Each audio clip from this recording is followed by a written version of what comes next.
நாட்களில் கர்த்தர் அதை நடைமுறைக்கு வருவதற்கு ஆண்டவர் உதவி செய்வாராக.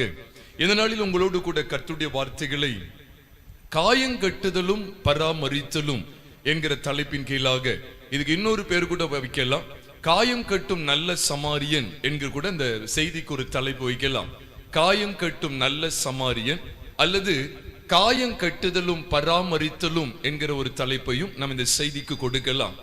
காயம் கட்டும் நல்ல சமாரியன் என்று சொல்லும் போது நம்ம எல்லாருக்குமே லூக்கா எழுதின சுவிசேஷம் 10வது அதிகாரம் 30வது வசனத்திலிருந்து 37ஆம் வசனம் வரைக்கும் சொல்லப்பட்ட வேத வாக்கியங்கள் நம்முடைய நினைவிற்கு வரும். ஏனென்றால் அங்கே குத்துயிராய் விடப்பட்ட ஒரு மனுஷனை குறித்து நாம் பார்க்கிறோம். அந்த சம்பவத்தை ரொம்ப ரத்தின சுருக்கம் உங்களோடு பகிர்ந்து கொண்டு அதுல சொல்லப்பட்டிருக்கிற சில ஆழ்ந்த சத்தியங்களை, ஆழ்ந்த வெளிப்பாடு நிறைந்த சத்தியங்களை உங்களோடு கூட விஸ்தாரமாக நான் பகிர்ந்து கொள்ள வாஞ்சிக்கிறேன். கர்த்தருடைய பரிசுத்த நாமத்துக்கு மகிமையும் கனமும் உண்டாவதாக. அங்க சொல்லப்பட்டிருக்கிற காரியம் என்ன? எருசலேமிலிருந்து எரிகோவுக்கு போகிற வழியிலே ஒரு மனுஷன் கல்லர் கையிலே அகப்பட்டு, அந்த கல்லர் அவனுடைய வஸ்திரங்களை எல்லாம் முறிந்து கொண்டு அவனை குத்துயிராக விட்டு போனார்கள் என்று சொல்லி லூக்கா எழுதின சுவிசேஷம் 10வது அதிகாரம் 30வது வசனத்திலே நீங்களும் நானும் வாசிக்கிறோம். அதை தொடர்ந்து வருகிற 2 வசனங்களிலே 31 மற்றும் 32 ஆகிய 2 வசனங்களிலே வேதம் இவ்விதமாய் சொல்லுகிறது. அந்த பக்கமாய் ஆசாரியன் ஒருவன் வந்து அவனை கண்டு பக்கமாய் விலகி போனான், அந்தபடியே லேவியனும் வந்து அவனை கண்டு பக்கமாய் விலகி போனான் என்கிற காரியமும் காண்பிக்கப்பட்டிருக்கிறது. அடுத்து ஒரு மனிதன் வருகிறான். பிரயாணமாய் வருகிற சமாரியன் அவனை கண்டு அவன் கிட்ட வந்து அவனுடைய காயங்களில எண்ணெயும் திராட்சரசத்தையும் வார்த்து அவனுடைய காயங்கள் எல்லாம் கட்டி அவனை தன் சுய வாகனத்தின் மேல் சுய வாகனத்தின் மேல் ஏற்றி அவனை சத்திரத்துக்கு கொண்டு போய் பராமரித்தான் என்று நீங்களும் நானும் பார்க்கிறோம். அதை தொடர்ந்து சத்திரக்காரனுடைய கையில பணத்தையும் கொடுத்து, இது போக மேற்கொண்டு நீ செலவழிக்கிற அந்த பணத்தை நான் திரும்பி வரும்போது உனக்கு நான் திரும்ப செலுத்துவேன் என்று சொல்லிவிட்டு கடந்து போய் அது நிமித்தமா ஆண்டவர் ஒரு பாடத்தை காண்பித்து கொடுக்கிறார். இந்த சம்பவம் நம்ம எல்லாருக்குமே தெரிந்த ஒரு சம்பவம் தான். இந்த சம்பவம் யார் யாரோடு பேசுகிறார் என்று சொல்லி பார்க்கும்போது கர்த்தராகிய இயேசு கிறிஸ்து நியாய சாஸ்திரியாகிய ஒருவனிடத்தில் பேசுகிற ஒரு காரியத்தை தான் நீங்களும் நானும் பார்க்கிறோம். கற்பனைகளில் எல்லாம் பிரதான கற்பனை என்ன அப்படிங்கிற காரியத்தை அந்த நியாய சாஸ்திரிக்கு காண்பித்து கொடுத்து, அதை தொடர்ந்து அவன் கேட்ட கேள்வியாகிய எனக்கு பிறன் யார் என்று அவன் கேட்ட அந்த கேள்விக்கு இயேசுவானவர் அவனுக்கு பிரதியுத்தரமா சொல்லக்கூடிய வாக்கியமாக நீங்களும் நானும் இந்த சம்பவத்தை பார்க்கிறோம். இதுல வருகிற 5 விதமான மனிதர்கள் நம்ம எல்லாருக்கும் தெரியும். ஒன்று திருடன், அதாவது கல்லர் அப்படின்னு சொல்லப்படுகிற திருடன். 2வது ஒரு மனுஷன் இருக்கிறான், அதான் குத்துயிராய் விடப்பட்ட மனுஷன். அவனை கண்டு விலகி போன 2 மனிதர்கள் தெரியும், ஆசாரியன், இன்னொருவன் லேவியன். ஆக இந்த 4 கூட்டத்தை கவனிங்க. கல்லர், இன்னொன்று குத்துயிராய் விடப்பட்ட விக்டிம், அந்த மனுஷன் ஆசாரியன், லேவியன். அதை தொடர்ந்து வந்த மனுஷன் தான் சமாரியன் என்று சொல்லி நாம் பார்க்கிறோம். இங்க 5 விதமான மனிதர்களை ஆண்டவர் காண்பித்து கொடுக்கிறார். அதை தொடர்ந்து சத்திரக்காரன் என்கிற இன்னொரு மனுஷனையும் காண்பித்து கொடுக்கிறார். எல்லாவற்றுக்கும் ஆவிக்குரிய ரீதியிலே வேத வசனத்துக்கு உட்பட்ட வெளிச்சத்தை உங்களோடு கூட நான் பகிர்ந்து கொள்ள இருக்கிறேன். நல்ல கவனிங்க. இதெல்லாம் இந்த சண்டே கிளாஸ் VBSக்கு எடுக்கக்கூடிய ஒரு நல்ல சம்பவமாய், நல்ல சமாரியன் என்கிற தலைப்பில் இருக்கக்கூடிய ஒரு சம்பவமாகத்தான் இருக்கு. ஆனாலும் இயேசுவானவர் எதற்காக இந்த சம்பவத்தை நமக்கு காண்பித்து கொடுக்கிறார் என்கிற உட்கருத்தான வெளிச்சத்தை, உட்கருத்தான வெளிப்பாடு நிறைந்த சத்தியங்கள் உங்களோடு நான் பகிர்ந்து கொள்ள வாஞ்சிக்கிறேன். இந்த பகுதியில நமக்கு நல்ல தெரிகிறது. நான் ஒன்றன் பின் ஒன்றாக உங்களுக்கு நான் விளக்கட்டும். முதல்ல கொஞ்சம் மேலோட்டமா ஒரு சில காரியங்களை நான் உங்களோடு கூட விளக்கட்டும். இங்க சொல்லப்பட்டிருக்கு, ஆண்டவர் இயேசு சொன்னார், இயேசுவனுக்கு பிரதியுத்தரமாக ஒருவன் எருசலேமிலிருந்து எரிகோவுக்கு போகிற வழியில் கல்லர் கையில் அகப்பட்டான். பொதுவாக நம்ம எல்லாருக்கும் தெரியும், எருசலேம் என்பது மகாராஜாவினுடைய நகரம். மத்திய எழுதின சுவிசேஷம் 5வது அதிகாரம் 35ஆம் வசனத்தில் சொல்லப்பட்டிருக்கிறது, எருசலேமின் பேரிலும் சத்தியம் பண்ண வேண்டாம், ஏனென்றால் அது மகாராஜாவினுடைய நகரம் என்று எழுதப்பட்டிருக்கிறது. ஏனென்றால் எருசலேமிலே தம்முடைய வாசஸ்தலத்தை ஏற்படுத்த தேவன் சித்தம் கொண்டபடியினால் அவர் தாவீதை கொண்டல்ல, தாவீதின் குமாரனாகிய சாலமோனை கொண்டு அவனுடைய ராஜ்யபாரமாகிய 4வது வருஷத்திலே இந்த ஆலயத்தை கட்டி எழுப்பும்படியான சூழலை கர்த்தர் ஏற்படுத்தினார்.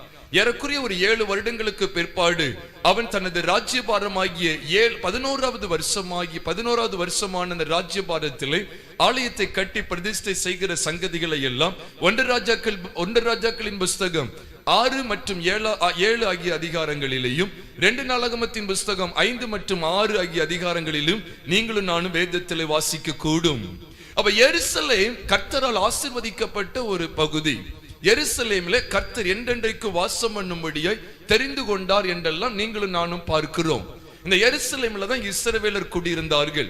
இந்த இஸ்ரவேலரை குறித்தும் கர்த்தர் பிலேயாமுக்கு வெளிப்படுத்த சித்தம் கொண்ட போது என்னாகமத்தின் புஸ்தகம் 24வது அதிகாரம் 1வது வசனத்தில் இஸ்ரவேலை ஆசீர்வதிப்பதே கர்த்தருக்கு பிரியம் என்று பிலேயாம் கண்டபோது என்று அங்கு எழுதப்பட்டிருக்கிறது. என்னாகமம் 24வது அதிகாரம் 1வது வசனத்திலே. அப்போ இந்த எருசலேம் ஆசீர்வாதத்துக்கு ஏற்ற ஒரு ஸ்தலமாய் காணப்படுகிறது. அது ஆசீர்வாதத்தை நமக்கு காண்பித்து கொடுக்கிறது. எரிகோ நம்ம எல்லாருக்குமே தெரியாது, சாபம் நிறைந்தது. ஏனென்றால் வேதத்தில் நாம் வாசிக்கிறோம், யோசுவாவின் புஸ்தகம் 6வது அதிகாரம் 26வது வசனத்தை நீங்களும் நானும் பார்க்கும்போது அந்நாளிலே அந்த யோசுவா ஒரு காரியத்தை சொல்லுகிறார். இந்த எரிகோவை கட்டுகிறவன் கர்த்தருக்கு முன்பாக, அதாவது தேவனுக்கு முன்பாக சபிக்கப்பட்டவனாய் இருக்க கடவன், சபிக்கப்பட்டவன். அவன் அதன் அஸ்திபாரத்தை போடுகிற போது தன் மூத்த குமாரனையும் அதன் வாசல்களை வைக்கிற போது அவன் தன் இளைய குமாரனையும் சாக கொடுப்பான் என்று அன்றைக்கே எரிகோவை குறித்து சாபத்தை கூறினான் என்று யோசுவா 6வது அதிகாரம் 26வது வசனத்தில் நீங்களும் நானும் வாசிக்கிறோம். அது பிற்பாடு ஒரு 450 அல்லது 500 600 ஆண்டுகளுக்கு பிற்பாடு ஆகாப் என்னும் இஸ்ரவேலின் ராஜாவுடைய நாட்களிலே நிறைவேறினது என்பதையும் நீங்களும் நானும் நன்கு அறிவோம். இதெல்லாம் நமக்கு சிருஷ்டாந்தமாக காண்பிக்கப்பட்டிருக்கிறது. எரிகோ என்பது சாபத்திற்கு உள்ளானது. நல்ல கவனிங்க. 1 ராஜாக்களின் புஸ்தகம் 16வது அதிகாரம் 34வது வசனத்தை நாம் வாசிக்கும் போது 1 ராஜாக்கள் 16வது அதிகாரம் 34வது வசனம் சொல்லுகிறது, அவன் நாட்களில் என்று சொல்லப்பட்டிருக்கிறது. யார் என்றால் இஸ்ரவேலின் ராஜாவாகிய ஆகாப் என்பவனுடைய நாட்களில் பெத்தேல் ஊரானாகிய ஈயேல் எரிகோவை கட்டினானாம். பெத்தேல் ஊரானாகிய ஈயேல் எரிகோவை கட்டினான். அவன் அதன் அஸ்திபாரத்தை போடுகிற போது அவன் தன் மூத்த குமாரனாகிய அபிராம் என்பவனையும், அபிராம் என்னும் தன் மூத்த குமாரனையும், அவன் அதன் வாசல்களை வைக்கிற போது அதாவது செகுப் என்னும் தன் இளைய குமாரனையும் சாக கொடுத்தான் என்று வேதத்தில் சொல்லப்பட்டிருக்கிறது. இது எவ்விதமா நடந்தது என்று வேதம் சொல்லுகிறது என்றால், கர்த்தர் நூனின் குமாரனாகிய யோசுவாவை கொண்டு சொல்லியபடியே, அது எழுதியிருக்கிறபடி சொல்லியபடியே இது நடந்தேறினது என்று சொல்லி 1 ராஜாக்களின் புஸ்தகம் 16வது அதிகாரம் 34வது வசனத்திலே சொல்லப்பட்டிருக்கிறது. அப்ப எரிகோ என்பது சபிக்கப்பட்ட ஒரு ஸ்தானத்தை குறிக்கிறது. அப்போ ஒரு மனுஷன் எருசலேமில் இருந்து எரிகோவுக்கு போகிற வழியிலே கல்லர் கையிலே அகப்பட்டானா, கல்லர் என்பது எல்லாத்துக்கும் நான் வசன ஆதாரம் தான் சொல்லுவேன். என் சொந்த வியாக்கியானம் அது செட் ஆகாது, அது செயல்படாது, அதுக்கு மதிப்பே கிடையாது, பூஜ்யம் தான். And it's not my own interpretation but the interpretation from the Holy Ghost அப்படி நான் சொல்லுவேன், ஸ்ட்ராங்கா சொல்லுவேன். ஏன்னா எல்லாமே வேத வசனம் தான். I will never exceed the written word of God anymore. ஒரு நாளும் எந்த சமயத்திலும் வேத எழுதப்பட்ட சத்தியத்தை தாண்டி போகிறது இல்லை. அப்ப எருசலேம் ஆசீர்வதிக்கப்பட்ட ஸ்தலத்துக்கு அடையாளமாகவும் எரிகோ சபிக்கப்பட்ட ஸ்தலத்துக்கு அடையாளமாகவும் இருக்கிறது. அப்ப எருசலேமிலிருந்து எரிகோவுக்கு போகும்போது நிச்சயமாகவே சத்துரு நம்மை பிடித்து விடுவான் என்கிற ஒரு விசேஷித்த செய்தியும் இங்கே உண்டு என்பதை கர்த்தருடைய பிள்ளைகள் அறியாதிருக்க வேண்டாம்.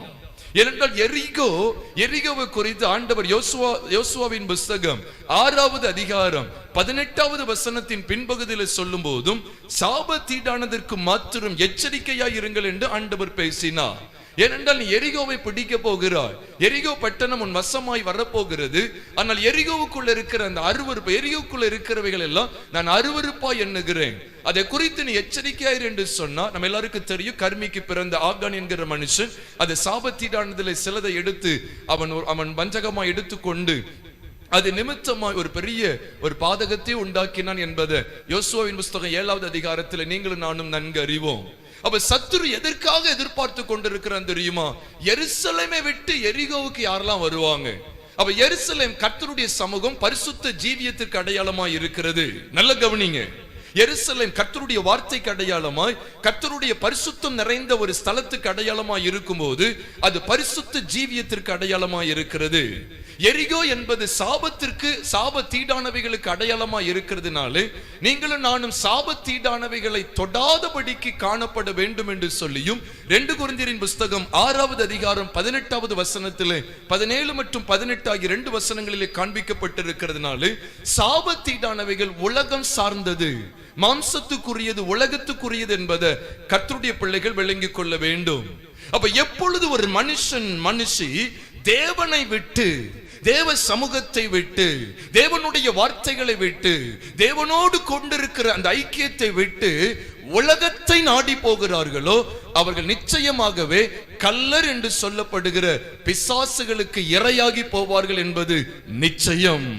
ஏனென்றால் இயேசுவானவர் கள்ளர் என்று சொன்னால் நமக்கு எல்லாருக்குமே தெரியும். கள்ளர் என்று சொன்னால் திருடர்கள், நம்ம எல்லாருக்கும் தெரிந்ததுதானே. அது ஒரு பதம் கள்ளர், இன்னொரு பதம் திருடர். அப்ப திருடர் அப்படின்னு சொல்லும் போது யோவான் எழுதின சுவிசேஷம் 10வது அதிகாரம் 10வது வசனத்தில் இவ்விதமாய் எழுதப்பட்டிருக்கிறது, திருடன் திருடவும் கொல்லவும் அழிக்கவும் வருகிறான் என்று வேறு ஒன்றுக்கும் வரான், நானோ அவைகளுக்கு ஜீவன் உண்டாயிருக்கவும் அது பரிபூர்ணப்படவும் வந்தேன் என்று இயேசுவானவர் சொல்லுகிறார். அப்ப திருடன் என்று இங்க காண்பித்து கொடுப்பது யாரை காண்பித்து கொடுக்கிறார்? பிசாசானவன். அப்ப அங்கே கள்ளர் என்று சொல்லப்படும் போது எழுத்தின்படியா நீங்க தியானிக்காதீங்க. எல்லாத்துக்குமே ஒரு ஸ்பிரிச்சுவல் அண்டர்ஸ்டாண்டிங் இருக்கு, ஸ்பிரிச்சுவல் இன்சைட் அங்க உண்டு. அதை கர்த்தருடைய பிள்ளைகள் விளங்கிக் கொள்ள வேண்டும். நான் இதெல்லாம் இப்ப இன்னைக்கு பேச போறது இல்லை, இதை நான் ரொம்ப ஆழமா அழுத்தி சொல்ல போறது இல்லை. செய்திக்கான தலைப்பு என்ன அப்படின்னா, காயம் கட்டுதலும் பராமரித்தலும், அல்லது காயங்கட்டும் நல்ல சமாரியன். இதுதான் அந்த செய்திக்கான தலைப்பு. இதெல்லாம் நீங்க தெரிந்து வைக்கணும்னு சொல்லிதான் அந்த அவசியமான சில வார்த்தைகளை உங்களோடு நான் பகிர்ந்து கொள்கிறேன். அவ யாரெல்லாம் கர்த்தரை விட்டு மாம்சத்துக்கு இடம் கொடுக்கிறாங்களோ, கர்த்தருடைய வார்த்தைகளை விட்டு உலகத்துக்கு பின்பாக செல்ல விரும்புகிறார்களோ அவர்களுடைய உடைமைகள் பறிக்கப்படும், அவருடைய உடைமைகள் திருடப்படும் என்பது நிச்சயம். அவர்கள் கள்ளர் கையில் அகப்படுவது நிச்சயம் என்பதை கர்த்தருடைய பிள்ளைகள் விளங்கிக் கொள்ள வேண்டும்.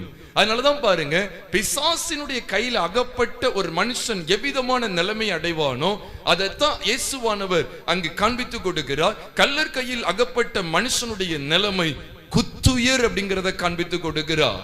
அதனாலதான் அங்க சொல்லப்பட்டிருக்கு, they left him half dead அப்படின்னு சொல்லி ஆங்கிலத்தில் நீங்க பார்க்கலாம். leaving him half dead அப்படின்னு சொல்லி சொல்லப்பட்டிருக்கிறது. பாதி உயிர் தான். இதோட சரியான அர்த்தம் என்ன சொல்லணும்னா, he was about to die அப்படிங்கிற அர்த்தம். he was found almost dying அப்படின்னு கூட சொல்லலாம். almost dead அப்படின்னு கூட சொல்ற அளவுக்கு இன்னும் கொஞ்ச நேரத்தில் அவன் மரிக்க போகிறான். குத்துயிராய் விடப்பட்ட ஒரு மனுஷன். இந்த மனுஷன் யார்? இங்கு வந்த ஆசாரியன் லேவியன் யார்? இந்த மனுஷனை குத்துயிராய் விடப்பட்ட மனுஷனுடைய காயங்களை கட்டுகிற இந்த சமாரியன் யார் என்கிற சத்தியத்தில் எல்லாம் உங்களுக்கு திறம்பட தெளிவுற சத்தியம் காண்பித்து கொடுக்கிற வண்ணமாய் பகிர்ந்து கொள்ள இருக்கிறேன். நல்ல கவனிங்க. நான் அதனாலதான் இந்த செய்திக்கு இன்னொரு தலைப்பு கூட நான் சொல்றேன், காயம் கட்டுதலும் பராமரித்தலும். இந்த 2 பகுதி தான் ஒரு கிறிஸ்தவ ஜீவியத்தினுடைய தலையாய பகுதிகளாய் காணப்படுகிறது என்பதை, இன்றியமையாத பகுதிகளாய் காணப்படுகிறது என்பதை ஒவ்வொரு தேவ பிள்ளையும் விளங்கிக் கொள்ள வேண்டும். இங்கு குத்துயிராய் விடப்பட்ட மனுஷனுடைய காரியத்துக்குள்ளே வருவோம். இந்த குத்துயிராய் விடப்பட்ட மனுஷனை இந்த ஆசாரியனும் லேவியனும் கண்டு பக்கமாய் விலகி போனார்கள். அந்த மனுஷனுக்கு இவர்களிடத்திலிருந்து எவ்வித உதவியும் கிடைக்கவில்லை. ஆனால் அவர்களுக்கு பிந்தி வந்த அந்த ஆசாரியனுக்கும் லேவியனுக்கும் பிந்தி வந்த சமாரியன் மூலமா இந்த குத்துயிரா விடப்பட்ட மனுஷன் காப்பாற்றப்பட்டு, அதாவது முதல் உதவி செய்யப்பட்டு, சத்திரத்தில் கொண்டு போகப்பட்டு, மேற்கொண்டவன் பராமரிக்கப்பட்டு அவனுடைய ஜீவன் பரிபூரணம் அடைந்தது என்கிற சூழ்நிலையையும் நீங்களும் நானும் வேதத்தின் அடிப்படையில் விளங்கிக் கொள்ள வேண்டும். நல்ல கவனிங்க. இங்கு சொல்லப்பட்டிருக்கிற இந்த பகுதி ஏன் நான் வாசிக்க நான் இடம் கொடுக்கல அப்படின்னா, நம்ம எல்லாருக்கும் நன்கு தெரிந்த ஒரு பகுதி, நன்கு தெரிந்த ஒரு பகுதி. அதாவது இந்த லூக்கா 10வது அதிகாரம் 30வது வசனத்திலிருந்து 37ஆம் வசனம் வரைக்கும் உள்ள பகுதி நம்ம எல்லாருக்கும் நன்கு தெரிந்த பகுதி. இந்த குத்துயிராய் விடப்பட்டு கிடக்கிறான், சாக கிடக்கிறான், கிட்டத்தட்ட செத்த கதை தான். இன்னும் யாரும் பார்க்கலன்னா அவன் முடிஞ்சது, அவன் வாழ்க்கையே முடிந்தது. இப்படிப்பட்ட நிலைமையில இருந்த அந்த மனுஷனை ஆசாரியனும் லேவியனும் பார்க்க மட்டும்தான் முடிந்தது. அவனுடைய காயங்களை கட்டுவதற்கான மருந்துகள் இவர்களிடத்தில் இல்லை. நல்ல கவனிங்க. எதற்காக இயேசு இந்த சம்பவத்தை இந்த நியாய சாஸ்திரிக்கு காண்பித்து கொடுக்கிறார் அப்படின்னு சொன்னா, அன்றைக்கு இவர்கள் நினைத்து கொண்டிருந்தார்கள் நாங்கெல்லாம் கர்த்தருக்கென்று ஊழியம் செய்கிறோம், தேவனுக்காக நாங்கள் தெரிந்து கொள்ளப்பட்ட அங்க ராஜரீக ஒரு நல்ல ஒரு ஆசாரிய குடும்பத்தை சேர்ந்தவர்கள், நாங்கள் எல்லாரும் யூதர்கள், எங்களால எந்த மனுஷனும் என்ன செய்யலாம், நாங்கள் தேவனுக்குள்ள கொண்டு வந்துருவோம் சொல்லி அவர்கள் தங்களை பெருமையாய் அடித்துக் கொண்டிருந்தார்கள். அந்த காலம் அதெல்லாம் நமக்கு நல்லா தெரியும். ஏன்னா இயேசுவோட ஊழியத்தை அவங்க அறவே விரும்பல, நம்ம எல்லாருக்குமே தெரியும். ஆனா அதுதான் இயேசு காண்பித்து கொடுக்கிறார். குத்துயிராய் விடப்பட்டிருக்கிற உலகத்துக்கு நியாயப்பிரமாணத்துக்கு அடையாளமா இருக்கிற ஆசாரியனாலும் லேவியனாலும் ஒரு காசும் பிரயோஜனம் இல்லை. இந்த ஆசாரியனும் லேவியனும் எதற்கு ஒப்பா இருக்கிறார்கள் என்றால் நியாயப்பிரமாணம். நல்ல கவனிங்க, இந்த ஆசாரியனும் லேவியனும் நியாயப்பிரமாணத்துக்கு ஒத்திருக்கிறார்கள். நான் வசனத்தை கூட்டல குறைகள் அதெல்லாம் செய்ய வேண்டிய எனக்கு அவசியமே இல்லை. எதுக்கு இந்த ஆசாரியனும் லேவியனும் நியாயப்பிரமாணத்துக்கு அடையாளமா இருக்கிறார்கள் என்றால் அவர்களுடைய நோக்கம் எல்லாம் என்னன்னா, நியாயப்பிரமாணத்தை வாசிக்கணும், அந்த பிரமாணத்தில் உள்ள சடங்குகளை செய்யணும், நியாயப்பிரமாணத்தை வாசிக்கணும், நியாயப்பிரமாணத்தில் உள்ள ஒழுங்கின்படி ஜனத்தை கூட்டணும், பலி செலுத்தணும், ஜனங்களுக்காக பரிந்து பேசணும், பலி செலுத்தணும், காணிக்கை செலுத்தணும், தூபம் காட்டணும், அங்க பலிபீடத்தில் அக்கினி எரிய விடணும், பலிபீடத்துக்கு அடியில் ரத்தத்தை தெளிக்கணும், மேல தெளிக்கணும், இந்த சமூகத்தப்ப மேஜையில வைக்கணும், அங்க 6 அடுக்கு வைக்கணும், இங்க 6 வைக்கணும் சொல்லி இவ்விதமான காரியங்கள்ல அவர்கள் ஊறி போனவர்கள் ஆசாரியரும் லேவியரும். அப்ப இயேசுவானவர் எந்த ஒரு பிக்சரை, எந்த ஒரு படத்தை நமக்கு காண்பித்து கொடுக்கிறார் அப்படின்னு சொன்னா, குத்துயிராய் விடப்பட்ட மனுஷனுக்கு இந்த ஆசாரியனாலும் லேவியனாலும் ஒரு பிரயோஜனமும் இல்லை. நல்ல கவனிங்க, நியாயப்பிரமாணம் எதுக்குரியது அப்படின்னா மாம்ச சடங்குகள் சம்பந்தப்பட்டது. அதாவது மாம்சிகமா நம்முடைய சில காரியங்களை செய்து, சிலர் பாருங்க நம்முடைய வாழ்க்கையில் ஏதாவது நன்மை நடந்துருமான்னு சொல்லி எங்கேயாவது போவது, வேளாங்கண்ணிக்கு அல்லது புளியம்பட்டிக்கு போய் மொட்டை போடுறது, அங்க போய் முடிய கொடுத்துட்டா நம்முடைய வாழ்க்கையில் ஒரு ஆசீர்வாதம் வந்துடும், நமக்கு ஒரு விடுதலை உண்டாயிரும் நினைக்காங்க. அது தப்பு. ஆசாரியனும் லேவியனும் குத்துயிராய் விடப்பட்ட உங்களையும் என்னையும் பார்க்க தான் முடியும், பராமரிக்க முடியாது. அவங்களுடைய கைகள்ல நம்முடைய காயங்களை கட்டக்கூடிய அவிழ்தங்கள் இல்லை, மருந்துகள் இல்லை. அப்ப இயேசுவானவர் இந்த பகுதியில் எந்த வெளிச்சத்தை காட்டி கொடுக்கிறார்? ஆசாரியனும் லேவியனும் நியாயப்பிரமாணத்துக்கு ஒத்தவர்களாய் இருக்கக்கூடிய ஆசாரியனும் லேவியனாலும் செய்ய முடியாத ஒன்றை சமாரியன் வந்து செய்து முடித்து விட்டார். அதனாலதான் இந்த இயேசுவை சமாரியனை இயேசுவுக்கு அடையாளமாய் ஒப்பிட்டு நாம் பேசுவது உண்டு, பாடல் மூலமா மகிமைப்படுத்துவது உண்டு. நல்ல சமாரியன் இயேசு என்னை தேடி வந்தாரே என்று சொல்லி கூட. அவருக்கு எதுக்கு நல்ல சமாரியன்? அப்படி அர்த்தம் என்ன அப்படின்னு கேட்டா, இந்த ஆசாரியனும் லேவியனும் முந்தி வந்தார்கள். நல்ல கவனிங்க, முந்தி வந்தது நியாயப்பிரமாணம், முந்தின கட்டளை நியாயப்பிரமாணம். இது மாம்ச சடங்குகள் சம்பந்தப்பட்டது, விளங்கிக் கொள்ளுங்க. நீ கர்த்தருடைய ஆலயத்துக்கு போகணும், ஆமா உண்மைதான். ஆனா ஞாயிற்றுக்கிழமை காலையிலே ஆலயத்துக்கு போகணும், காலையில எந்திரிச்சோன்னு ஒரு அதிகாரம் வாசிக்கணும், அப்ப நைட்டு தூங்கும் போது ஒரு அதிகாரம் வாசிக்கணும். இதெல்லாம் நியாயப்பிரமாணம். கர்த்தர் என்கிட்ட பேசுவா, காலையில இல்ல, மதியம் இல்ல, எப்பனாலும் சரி கர்த்தர் என் கூட இடைபடுவா. ஏதோ ஞாயிற்றுக்கிழமை காலையில நான் ஆராதனைக்கு போயாகணும், கிறிஸ்தவ குடும்பத்துல பிறந்துட்டேன்ல ஆலயத்துக்கு போகணும், இதுக்கு பேர் ரட்சிப்பு கிடையாது. நம்ம குத்துயிராய் விடப்பட்ட நிலைமையில தான் இருக்க போகிறோம். இங்க வேதம் தெளிவா சொல்லுது, ஆசாரியனும் லேவியனும் அவனை பார்த்தார்கள், அவர்களால ஒண்ணுமே செய்ய முடியல. ஐயா உன்னுடைய காயங்களை கட்ட எங்களால முடியல, உன்னை பார்க்கதான் முடியும். இன்னைக்கு நாமும் கூட மாம்சத்துக்கு ஒத்ததா இருக்கக்கூடிய நியாயப்பிரமாணத்தை நம்ம கை கொண்டு கிரியைகள், நியாயப்பிரமாணம் முழுக்க எதை காண்பிக்கினா கிரியைகளை காட்டி கொடுக்கிறது. இதனாலதான் இயேசுவானவர் ஒரு அழகான படத்தை நமக்கு தெளிவாய் காண்பித்து கொடுக்கிறார். நம்ம நினைப்போம் இந்த யூதர்களுக்கு கிடைத்தது போல நமக்கு நியாயப்பிரமாணம் இல்லைன்னு நினைக்கலாம். பைபிள்ல தெளிவா இருக்கு.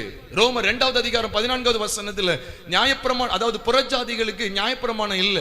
நியாயப்பிரமாணம் இல்லாத புறஜாதிகள் தங்கள் சுபாவத்தின்படி குற்றம் உண்டு குற்றம் இல்லை என்று அவருடைய சிந்தனைகள் ஒன்று தீர்க்கிறதுனாலே நியாயப்பிரமாணம் இல்லாத அவர்கள் தங்களுக்கு தாங்களே நியாயப்பிரமாணமாய் இருக்கிறார்கள் என்று ரோமர் 2வது அதிகாரம் 14வது வசனத்திலே தீர்க்கமாக வாசிக்கிறோம்.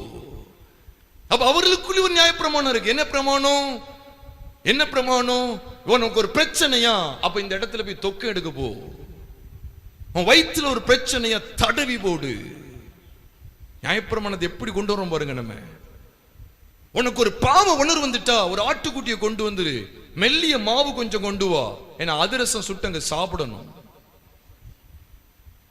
உனக்கு பாவம் ஒரு மாதிரி தெரியுதா, அப்ப நீ என்ன செய், சர்வ வல்லமை மிகுந்த இரக்கமுள்ள பிதாவேன்னு அவங்க சொல்லுவாங்க, அதோட நீ சேர்ந்து அப்படி ஒப்பித்து விடு போதும். கடமைக்கு செய். மதியானம் ஒரு பாவரிக்கை ஜெபம், சாயங்காலம் ஒரு பாவரிக்கை ஜெபம் போதுமா? செஞ்சுக்கிட்டே இரு, ரொட்டீனா செஞ்சுக்கிட்டே இரு. அதனாலதான் எபிரேயர் 10வது அதிகாரத்தில் வாசிக்கிற முதல் 2 வசனங்கள்ல அவங்க கொண்டு வருகிற பலி அவங்களை பூரணப்படுத்த மாட்டாது என்று வேதத்தில் சொல்லப்பட்டிருக்கிறது. அப்படி பூரணப்படுத்துமானால் அவர் வருஷந்தோறும் மறுபடியும் பலி செலுத்த வேண்டிய அவசியம் உங்களுக்கு இல்லைங்கிற வெளிச்சத்தை எபிரேயர் 10வது அதிகாரம் முதல் 2 வசனங்களிலே வேதம் நமக்கு காண்பித்துக் கொடுக்கிறது. நீங்க எபிரேயர் 10வது அதிகாரத்தை எடுத்துக்கொள்ளலாம். அதுல முதல் 2 வசனங்களை ஒருவர் வாசிக்க நம்ம கேட்கலாம். எபிரேயர் 10வது அதிகாரம் முதல் 2 வசனங்கள். இப்படி இருக்க நியாயப்பிரமாணமானது வரப்போகிற நன்மைகளின் பொருளாயிராமல் அவைகளின் நிழலாய் மாத்திரம் இருக்கிறபடியால் வருஷந்தோறும் இடைவிடாமல் செலுத்தப்பட்டு வருகிற ஒரே விதமான பலிகளினாலே அவைகளை செலுத்த வருகிறவர்களை ஒரு காலம் பூரணப்படுத்த மாட்டார். ஒரே விதமான பலிகள், அதே ரிப்பீட்டடா செஞ்சுக்கிட்டே இருக்கிறான். ரிப்பீட்டேட்டிவ் சொல்லலாம், அதை அவன் செஞ்சுக்கிட்டே இருக்கிறான். அடுத்த வசனத்தை வாசிக்கலாம். பூரணப்படுத்துமானால் ஆராதனை செய்கிறவர்கள் ஒரு தரம் சுத்தமாக்கப்பட்ட பின்பு இன்னும் பாவங்கள் உண்டென்று உணர்த்தும் மனசாட்சி அவர்களுக்கு இல்லாதிருப்பதினால் அந்த பலிகளை செலுத்துகிறது நிறுத்தப்படும் அல்லவா? அப்ப மறுபடியும் உனக்கு ஒரு உணர்வு வருது. அதனாலதான் இப்ப ஒரு உதாரணத்துக்கு சொல்லணும் அப்படின்னு சொன்னா, இப்போ இன்னைக்கு செவ்வாய்க்கிழமை வச்சுக்கோங்களேன், செவ்வாய்க்கிழமை ஒரு ஆசாரின்ட்ட போய் ஒரு ஆட்டுக்குட்டியோட போய் நிக்கான்னு வச்சுக்கோங்களேன், என் இதுக்கு வந்திருக்கேன் கேட்டா, அவன் பாவம் செஞ்சுட்டேன், என் பாவத்தை போக்கணும், சரி அதை பலி செலுத்துவோம். திடீர்னு பார்த்தா அவன் வியாழக்கிழமையும் வந்து நிக்கிறான், அதே மாதிரி ஒரு ஆட்டுக்குட்டியோட கொண்டு வரான். இவன் பாக்குறான், ஒரு உதாரணத்துக்கு இப்படிதான் நடக்கு, பாக்குறான், நீ தானே செவ்வாய்க்கிழமை தானே வந்த, ஒரு நாள் தான் ஆச்சு, மறுபடியும் ஒரு ஆட்டுக்குட்டியை ஒரு கெடாவை கொண்டு வந்திருக்கிறியே. இல்ல மறுபடியும் நான் பாவம் செஞ்சிருக்கிறேன், சரி வா பலி செலுத்துவோம். ஒரு நாள் தான் இருக்கு, சனிக்கிழமை வந்துட்டான், அப்புறம் வர்றான் திங்கக்கிழமை, அதுக்கப்புறம் அர்ப்பண பண்டிகை, அதுக்கப்புறம் வேற என்ன, அப்புறம் ஒரு தெளிப்பு ஞானஸ்தானம் கொடுங்க, அதுக்கப்புறம் என்னது திடப்படுத்தல் படி, அதுக்கப்புறம் என்னது, அதுக்கப்புறம் இந்த ஜபத்தை அப்படிலாம் சொல்றது, திடப்படுத்தல் படிச்சிருக்கியா பந்திக்கு வா, இல்ல மனம் திரும்புறீங்க, அதெல்லாம் வேண்டாம், மனம் திரும்பின அதை செஞ்ச நிச்சய விசுவாச பிரமாணம் தெரியுமா உனக்கு, தெரிஞ்ச உள்ள பந்திக்கு வந்துரு. பாவரிக்கை ஜபம் தெரியுமா, தெரியும், நல்லா சொல்லிடுவேன், ரைட். மற்றபடி உள்ளான ஒரு விஷயத்துல நீ மனம் திரும்பணும் அதெல்லாம் வேண்டாம். 40 கிளாஸ் வந்துட்டியாப்பா, 40 கிளாஸ்க்கு வந்திருக்கியா, இல்ல வெளியூர்ல இருந்தேன், அட்லீஸ்ட் ஒரு 25-20 தான் வந்திருக்கான், உள்ள எடுத்து போடுங்க. நியாயப்பிரமாணம் பண்ற சேட்டைகளை பாருங்க. இவன் ரசிக்கப்படுவான்னு நினைக்கீங்க, குத்துயிர் தான், செத்தான் இவன், உள்ளான மாற்றம் இல்ல. அதனாலதான் ஆண்டவர் காண்பித்து கொடுக்கிறார், குத்துயிராய் விடப்பட்ட அப்படிப்பட்ட மனுஷனுக்கு இந்த ஆசாரியனாலும் லேவியினாலும் ஒரு பிரோஜனமும் இல்லை. இயேசுவர் காண்பித்திருந்தாதான் வேற எதையே காமிச்சிருக்கலாமே. படித்த 2 பேர் வந்தாங்க, 2 ஸ்திரீகள் வந்தாங்க, 2 பேரும் அப்படி பார்க்கமா விலகி போயிட்டாங்க சொல்லிருக்கலாமே. ஆண்டவர் குறிப்பா ஆசாரிய லேவியன் காண்பித்து கொடுக்கிறதுக்கு ஒரு அர்த்தம் உண்டு. ஏன் சமாரியன் உதவி செய்தான் சொன்னார் தெரியுமா? சமாரியன் என்றால் அவருக்கு அடையாளமானவன். ஏனென்றால் வேதத்தை நீங்க வாசித்து பாருங்க, யூதர்களுக்கும் சமாரியருக்கும் ஒத்து வராது. யூதர்கள் சமாரியரை வெறுத்தாங்க. அவ இயேசுவானவர் எழுத்தின்படியா யூதனா இருந்தாலும் அவருடைய தோற்றம் எப்படிதான் வெளிப்பட்டது அப்படின்னா, சமாரியனை போலதான் அவர் காணப்பட்டிருந்தார். நல்ல விளங்கிக்கங்க, அவர் எழுத்தின்படியா தாவீதின் கோத்திரத்திலே, அவர் தாவீதினுடைய யூதா கோத்திரத்திலே தாவீதின் வம்சத்தில் பிறந்த யூதனாக அறியப்பட்டிருந்தாலும் சொந்த ஜனத்தினால பகைக்கப்பட்ட ஒரு சமாரியனாகவே அவர் காணப்பட்டிருந்தார். அதனால நீங்க வேதத்தை வாசி பாருங்க, இயேசுவானவர் சமாரிய ஸ்திரீனிடத்துல பேசிக் கொண்டிருக்கிற அந்த சம்பாஷணையில யோவான் எழுதின சுவிசேஷம் 4வது அதிகாரம் 9வது வசனத்தை நாம் வாசிக்கும் போது, யோவான் 4வது அதிகாரம் 9வது வசனத்தை வாசிக்கும் போது, யூதர்கள் சமாரியருடனே சம்பந்தம் கலவாதவர்கள் ஆனபடியால் அந்த சமாரிய ஸ்திரீ இயேசுவுக்கு பிரதியுத்தரமாக, அவருக்கு பிரதியுத்தரமாக, நீர் யூதனாய் இருக்க சமாரிய ஸ்திரீயாகிய என்னிடத்தில் தாகத்துக்கு தா என்று எப்படி கேட்கலாம் என்று கேட்கிறார். அன்றைக்கு ஒரு விளக்கு இருந்துச்சு, அவங்களுக்கு சேர முடியாது, சமாரியர் வேற யூதர்கள் வேறங்கிற அப்படிப்பட்ட ஒரு கோட்பாடு அங்க இருந்துச்சு. அதனாலதான் இயேசுவானவர் அவ்விதமாய் புறக்கணிக்கப்பட்ட நிலைமையில சமாரியன் ஒருவன் வந்தான் சொல்லி இயேசு சொல்றார் பாருங்க. இது தம்மை குறித்து பேசுகிறார். அவர் ஒருவர் தான் குத்துயிராய் விடப்பட்ட மனுஷனுக்கு ஜீவனை கொடுக்க முடியும். அதை கர்த்தருடைய பிள்ளைகள் விளங்கிக் கொள்ளும் முகாந்தரமாக கர்த்தர் பேசுகிறார். உன்னுடைய சடங்குகளும் சடங்காச்சாரங்களும் ஐதீகங்களும் உன்னுடைய நாள் பார்ப்பும் உன்னுடைய நட்சத்திரமும் உன்னுடைய ராசி பலனும் ஒரு கதைக்கும் உதவாது. சிலலாம் சூடம் தடை போட்டலான்னு பாக்கீங்களா? சூடம் இல்லை, எவ்வளவு தடை போட்டாலும் சரிதான். வத்தல் மிளகு எது போட்டாலும் நடக்காது. சில பாருங்க ஐயர்வாளை கூப்பிட்டு அது பாஸ்டரை கூப்பிட்டு என்ன செஞ்சுக்கிடுவாங்க, வீட்டுல பிரதிஷ்டை பண்றதுக்கும் அவங்களை வச்சு ஜோம் பண்ணிக்கிடுவாங்க. ஆனா அதுக்கு முன்னால சேவலுடைய கால அறுத்தும் தச்சும் கழிச்சுக்கிடுவாங்க. உனக்கு ஆசீர்வாதம் இல்லை, உனக்கு ரட்சிப்பு இல்லை. ஆசாரியனும் லேவியனும் உன் நிலைமையை கண்டு வேடிக்கை தான் பார்க்க முடியும். அதோட அர்த்தம் என்ன? நீ மாம்சத்துக்கு ஏதுவாய் செய்கிற சடங்குகள், மாம்சத்துக்கு ஏதுவாய் அனுசரிக்கிற அனுசரிப்பு எல்லாம் உனக்கு ஒரு காசுக்கும் பிரோஜனம் இல்லை. அதனாலதான் சொல்றேன், கடமைக்கு நீங்க செய்யற எதுவுமே பலிக்காது, பிரோஜனம் இல்லை. கடமைக்கு வேத வாசிப்பு, கடமைக்கு ஒரு ஜெபம், கடமைக்கு ஞாயிற்றுக்கிழமை ஆராதனை, கடமைக்கு ஒரு சோத்திர காணிக்கை, கடமைக்கு ஒரு சங்க காணிக்கை, கடமைக்கு என் பெயர் சங்க ஜாபிதால இருக்கு, சபை டாப்ல இருக்கு, அந்த டாப்புக்கு வராது. கடமைக்காக செய்யற எதற்கும் பிரோஜனம் கிடையாது. அதனாலதான் கடமை உணர்வு உள்ளவர்கள் எட்டி பார்க்கிறாங்க. அவருடைய நிலைமை என்ன தெரியுமா? உன்னை காப்பாற்ற எங்களால முடியாது. ஒன்னே ஒண்ணு செய்ய முடியும், பக்கமா நான் விலகிதான் போக முடியும். உன்னை அண்ட முடியாது. ஏன்னா உனக்கு உதவி செய்யக்கூடிய அளவுக்கு எங்களுக்கு பலன் இல்லை. அதனாலதான் அங்க ரோமர்ல எழுதுறாரு. ரோமர் 8வது அதிகாரம் 3ஆம் வசனத்தை கவனித்து பாருங்க. 2ஆம் வசனத்திலிருந்து முதல் வசனத்திலிருந்தே சொல்றாரு. நம்ம எல்லாருக்குமே தெரியும், ரோமர் 7வது அதிகாரத்தில் பவுல் இந்த நியாயப்பிரமாணம் உள்ள கிடந்தவருக்குள்ள ஏதோ ஒரு மாற்றத்தை கொண்டு வருது. சடங்குகளின் அடிப்படையில் நான் ஏதாவது செஞ்சிடலாமா, மாம்சத்துல ஏதாவது கிரியை செய்து நான் நீதிமான் ஆயிரலாமா, விடுதலை பெற்றலாமான்னு சொல்லி கதறுகிற சம்பவத்தை தான் ரோமர் 7வது அதிகாரத்தில் நீங்களும் நானும் தெளிவுற காண்கிறோம். அதை முடிக்கும் போது அவர் என்ன முடிக்கிறது தெரியுமா? நிர்பந்தமான மனுஷன்னா யார் இந்த மரண சரீரத்தினின்று விடுதலையாக்குவா? இதை சொல்லிட்டு தான் எடுத்து சொல்றாரு, கிறிஸ்து இயேசுவுக்குள் மாம்சத்தின்படி நடவாமல் ஆவியின்படியே நடக்கிறவர்களுக்கு என்ன இல்லையா? ஆக்கினை தீர்ப்பு இல்லை. அதை சொல்லிட்டு தான் சொல்றாரு, கிறிஸ்து இயேசுவினாலே ஜீவனுடைய ஆவியின் பிரமாணம் என்னை பாவம் மரணம் என்பவைகளின் பிரமாணத்தினின்று விடுதலையாக்கிட்டு. எந்த பிரமாணம்? சமாரியனுடைய பிரமாணம், நம்முடைய பரம சமாரியனுடைய பிரமாணம். சமாரியனுக்கு அடையாளமா இருக்கிற கிறிஸ்து இயேசுவினுடைய பிரமாணம். அவர்கிட்ட தான் காயம் கட்டக்கூடிய எண்ணெய் உண்டு.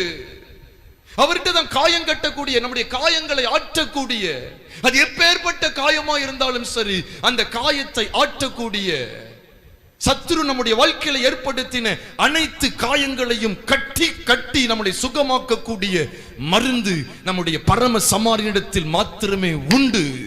தீர்க்கதரிசனமா பேசுறாரு.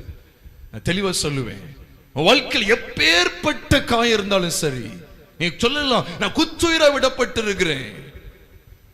இந்த செய்தியை காணொளி மூலமாய் பார்த்து கொண்டிருக்கிற சகோதரி நீ நினைக்கலாம், என் வாழ்க்கை குத்துயிரை விடப்பட்ட இந்த மனுஷனை போல இருக்குன்னு சொல்லலாம். ஆனா நீ ஒன்றை அறிந்து கொள்ளணும், நீ மாம்சீகமாக செய்கிற அந்த ஆசாரியனுக்கும் லேவியனுக்கும் அடையாளமாய் இருக்கிற உன்னுடைய சடங்குகள் ஒரு காசுக்கும் உனக்கு பிரோஜனம் இல்லை. செய்ய வேண்டியதெல்லாம் என்ன தெரியுமா? சமாரியனுடைய கைக்கு வந்துவிடு. அவர் தமது சுய வாகனத்தில் உன்னை ஏற்றி சத்திரத்தில் கொண்டு பராமரிப்பார். இந்த ஆசாரியனும் லேவியனும் உனக்கு பிரோஜனப்பட மாட்டார்கள் என்கிறதையே ஆண்டவர் திட்டவட்டமாய் காண்பித்து கொடுக்கிறார். அதனாலதான் சமாரியன் பிரயாணப்பட்டு வந்தான். இவங்கெல்லாம் தச்சையில வந்த கூட்டம், தச்சையில வர்ற கூட்டம் ஊர் சுத்துற கூட்டம், ஊர் சுத்தி பார்க்கிற கூட்டம். இப்ப நாங்க விஞ்ஞானபுரம் வந்தோம் அப்படின்னா சும்மா அப்படி வருவோம்னா நம்ம திருச்செந்தூர் விஞ்ஞானபுரம் அப்படி உடம்புடி போயிட்டு அப்படி சுத்தி பார்த்துட்டு வருவோம்னு நினைச்சிருவோம். அப்படி குலசைக்கு போயிட்டு அப்படி வீடு போயிருவோம் சொல்லி சுத்தி பார்க்க வந்த கூட்டம், தற்செயல வர்ற கூட்டம் எய்ம்லெஸ். முடியாது, அதால ஒண்ணுமே செய்ய முடியாது. பிரயாணமா வந்திருக்கிறாரு. பாவிகளை ரட்சிக்க கிறிஸ்து இயேசு உலகத்தில் வந்தார் என்கிற வார்த்தை உண்மையும் எல்லா அங்கீகரிப்புக்கும் பாத்திரமானது. பிரயாணம் ஒரு நோக்கத்தோடு வந்தா. அதை கர்த்தருடைய பிள்ளைகள் விளங்கிக் கொள்ளணும். அதனாலதான் பவுல் இவ்வளவு அங்கலாய்த்த இந்த பவுல் 8வது அதிகாரம், ரோமர் 8வது அதிகாரம் 2ஆம் வசனத்துல சொல்றாரு, கிறிஸ்து இயேசுவினாலே ஜீவனுடைய ஆவியின் பிரமாணம் என்னை பாவம் மரணம் என்பவைகளின் பிரமாணத்தினின்று விடுதலையாக்கிட்டே. விளக்கம் கொடுக்கிறாரு. ஆசாரியனும் லேவியனும் செய்ய முடியாதத சமாரியனே செய்தாருங்கிறதுக்கு விளக்கம் கொடுக்காரு. இந்த வசனம் 3ஆம் வசனத்தை அங்க மேட்ச் பண்ணணும். லூக்கா 10வது அதிகாரத்துல மேட்ச் பண்ணணும். லூக்கா 10வது அதிகாரம் 31 32 மேட்ச் பண்ணி பார்க்கணும். அவர் சொல்றாரு, அது எப்படின்னு சொல்றாரு. விடுதலை ஆக்கிட்டு அப்படின்னு சொல்லிட்டா சாதாரணமா சொல்லிட்டு போயிடலாமா? எப்படி அப்படின்னா, அது எப்படி எனில் விளக்கம் கொடுக்கிறாரு. அது எப்படி எனில், மாம்சத்தினாலே பலவீனமாய் இருந்த நியாயப்பிரமாணம் செய்யக்கூடாததை, மாம்சத்தினாலே பலவீனமாய் இருந்த ஆசாரியனும் லேவியனும் செய்யக்கூடாததை தேவனே சமாரியனே செய்யும்படிக்கு, தேவனே செய்யும்படிக்கு தம்முடைய குமாரனை பாவ மாம்சத்தின் சாயலாகவும் பாவத்தை போக்கும் வழியாகவும் அனுப்புறாரு. நோக்கத்தோடு வர்றார். பிரயாணத்தோடு வந்த சமாரியனை குறித்து நான் பேசுகிறேன். அப்ப அந்த நியாயப்பிரமாணம் செய்யக்கூடாதத மாம்சத்தினாலே, வார்த்தையை கவனிங்க, மாம்சத்தினாலே உனக்கு விடுதலை இல்லை. மாம்சத்தினாலே பலவீனமாயிருந்த நியாயப்பிரமாணம் செய்யக்கூடாததை தேவனே செய்யும்படிக்கு தம்முடைய குமாரனை பாவ மாம்சத்தின் சாயலாகவும் பாவத்தை போக்கும் வழியாகவும் அனுப்பி மாம்சத்திலே பாவத்தை ஆக்கினைக்குள்ளாக தீர்த்தா. இந்த வஸ்திரத்தை அங்க மேட்ச் பண்ணணும். இல்லைன்னா நம்ம சரியான கிறிஸ்தவ ஜீவிக்க முடியாது. அப்ப இதுல மாம்சத்தினால பலவீனமா இருந்த நியாயப்பிரமாணம் அப்படின்னு சொன்னா இங்க ஆசாரியன் லேவியன் தான் ஞாபகத்துக்கு வரணும். அவன் செய்யற சடங்கு, அவனுடைய யுக்தி, அவனுடைய புத்தி, அவனுடைய கோட்பாடு எதுவும் வேலைக்காகாது. அது எல்லாம் எதை காமிச்சு கொடுக்க தெரியுமா? கிரியை, கிரியை, கிரியை. சமாரியன் வந்து மனதுருகிறார் பாருங்க, இதான் கிருபை. கிருபையினுடைய உபதேசம், கிருபை தான் கிருபை. அதனாலதான் இவங்களுடைய இது கிரியை, இது கிருபை. அதனாலதான் ரோமர்ல தெளிவா வாசிக்கிறோம். நல்ல கவனிங்க, ரோமர்ல தெளிவா சொல்லப்பட்டிருக்கு. ரோமர் 4வது அதிகாரம் 4வது வசனம் 5வது வசனம் நம்ம எல்லாருக்கும் தெரியும், ஓரளவுக்கு தெரியும். நான் அதிகமா வலியுறுத்தக்கூடிய வசனங்கள். ரோமர் 4வது அதிகாரம் 4 மற்றும் 5 வாசிக்கும் போது வேதம் தெளிவாய் சொல்லுகிறது, கிரியை செய்கிறவனுக்கு வருகிற கூலி கிருபை என்று எண்ணப்படாமல் கடன் என்று எண்ணப்படும். அது சொல்லிட்டுதான் சொல்றாரு, ஒருவன் கிரியை செய்யாமல், அப்படின்னு என்ன அர்த்தம்? அந்த ஆசாரியன் லேவியனுடைய உதவியை நாடாமல், அந்த சடங்கு இந்த சடங்கு, அந்த அப்படி ஒரு கழிப்பு, இங்க ஒரு பரிகாரம், இங்க ஒரு தச்சனை, இப்படிப்பட்ட வழிகளை நோக்காமல். அன்னைக்கு வந்து தச்சனை மாதிரி கொடுக்கணும், இவ்வளவு இதாக எடுத்துட்டான்னா அதுக்கு பரிகாரம் மாதிரி ஒன்று கொடுக்கணும். மெல்லிய மாவு கொஞ்சம் கொண்டு வரணும், எண்ணெயை கொண்டு வரணும், அப்பங்களை சுடுறதுக்கு. ஒவ்வொன்று கோட்பாடின் அடிப்படையிலே இருந்துச்சு. ஜனங்களை விடுவிக்கல. இன்னைக்கு அதே போலதான் நியாயப்பிரமாணத்துக்கு ஒத்ததா இருக்கக்கூடிய மாம்சத்துக்கு இடம் கொடுத்து எதையோ செய்து பார்க்கிறான் மனுஷன். ரட்சிப்பு இல்லை. இந்த வசனம் சொல்லுது, ஒருவன் கிரியை செய்யாமல் பாவியை நீதிமானாக்குவரிடத்தில் விசுவாசம் வைக்கிறவனாயிருந்தால் அவனுடைய விசுவாசமே அவனுக்கு என்ன செய்வான்? நீதியாக எண்ணப்படும். வேற எதுவும் அங்க வேலை செய்யாது. கிரியைகளினால் இல்ல, கிருபையினால், அந்த விசுவாசத்தினாலே. அன்று எதுக்காக செய்தா? நீ வேதத்தை வாசித்து பாருங்கள். எபேசியர் 2வது அதிகாரம் 8 மற்றும் 9 ஆகிய 2 வசனங்களை வாசிக்கும் போது, எபேசியர் 2வது அதிகாரம் 8 மற்றும் 9ஆம் வசனம் எல்லாருக்குமே தெரியும். கிருபையினாலே விசுவாசத்தை கொண்டு ரட்சிக்கப்பட்டீர்கள், இது உங்களால் உண்டானது அல்ல, உன்னுடைய யுக்தி உன்னுடைய புத்தினால வந்தது அல்ல. பாவத்திலே மடிந்து கொண்டிருக்கிற, குத்துயிராய் விடப்பட்டிருக்கிற ஜனமே, உன்னை விடுவிப்பதற்கான மருந்து நல்ல சமாரியனுக்கு ஒப்பாயிருக்கிற கிறிஸ்து இயேசுவிடத்தில் மாத்திரமே இருக்கிறது. சடங்காச்சாரத்தில் கிடையாது. அதுலதாங்க சொல்லப்பட்டிருக்கு. எப்படி எழுதுறாரு பார்த்தீங்களா? இந்த விசுவாசத்தின் அடிப்படையில். அதனால கிருபையினாலே விசுவாசத்தை கொண்டு ரட்சிக்கப்பட்டீர்கள், இது உங்களால் உண்டானதல்ல, இது தேவனுடைய ஈவு. ஒருவரும் பெருமை பாராட்டாதபடிக்கு, இது உங்களால் உண்டானது அல்ல. ஒருவரும் பெருமை பாராட்டாதபடிக்கு, நான் யாருமே பெருமை பாராட்ட முடியாது. அதனாலதான் சுய கிரியைகளை கர்த்தர் அருவருக்கிறா. அப்போஸ்தலன் பவுலுக்கு ஒரு வெளிப்பாடு இருந்தது. அதனாலதான் அப்போஸ்தலர் 13வது அதிகாரத்துக்கு நீங்க வேதத்தை திருப்பி பாருங்க. அப்போஸ்தலர் 13வது அதிகாரம் 36ஆம் வசனத்திலிருந்து 39ஆம் வசனம் வரைக்கும் நீங்க குறித்து வைத்துக்கங்க. அப்போஸ்தலர் 13, நல்ல ஞாபகம் வச்சுக்கங்க. The book of Acts chapter 13 verses from 36 to 39. 36ஆம் வசனத்திலிருந்து 39 வரைக்கும் பாத்தீங்கன்னா, தாவீது அழிவை கண்டான், தேவனால் எழுப்பப்பட்ட ஒரு அழிவை காணவில்லை சொல்றாரு. தாவீது தன் காலத்திலே தேவனுடைய சித்தத்தின்படி அவருக்கு ஊழியம் செய்த பின்பு நித்திரை அடைந்து தன் பிதாக்களிடத்தில் சேர்க்கப்பட்டு அழிவை கண்டான். அழிவை கண்டான். தேவனால் எழுப்பப்பட்ட ஒரு அழிவை காணவில்லை. ஆதலால் இப்ப சொல்லப்படுது, நல்ல கவனிங்க, இந்த இயேசு கிறிஸ்து மூலமா என்ன வெளிப்படுதுன்னா, ஆதலால் சகோதரரே, இவர் மூலமாய், இந்த சமாரியன் மூலமாய் மாத்திரமே இந்த குத்துராய் விடப்பட்ட மனுஷனுக்கு ரட்சிப்பு. இவர் மூலமா அதை எழுதுறாரு. இவர் மூலமாய் உங்களுக்கு பாவ மன்னிப்பு உண்டாகும் என்று அறிவிக்கப்படுகிறது என்றும் அறிவிக்கிறாங்க. இந்த ஃபர்ஸ்ட் பாயிண்ட், இவர் மூலமா தான் உங்களுக்கு பாவ மன்னிப்பு உண்டாகுது. 39ஆம் வசனத்தை எல்லாரும் உற்று கவனிங்க. 39ஆம் வசனத்துல போட்டிருக்கு, மோசையின் நியாயப்பிரமாணத்தினாலே நீங்கள் எவைகளினின்று விடுதலையாகி நீதிமான்களாக்கப்பட கூடாதிருந்ததோ.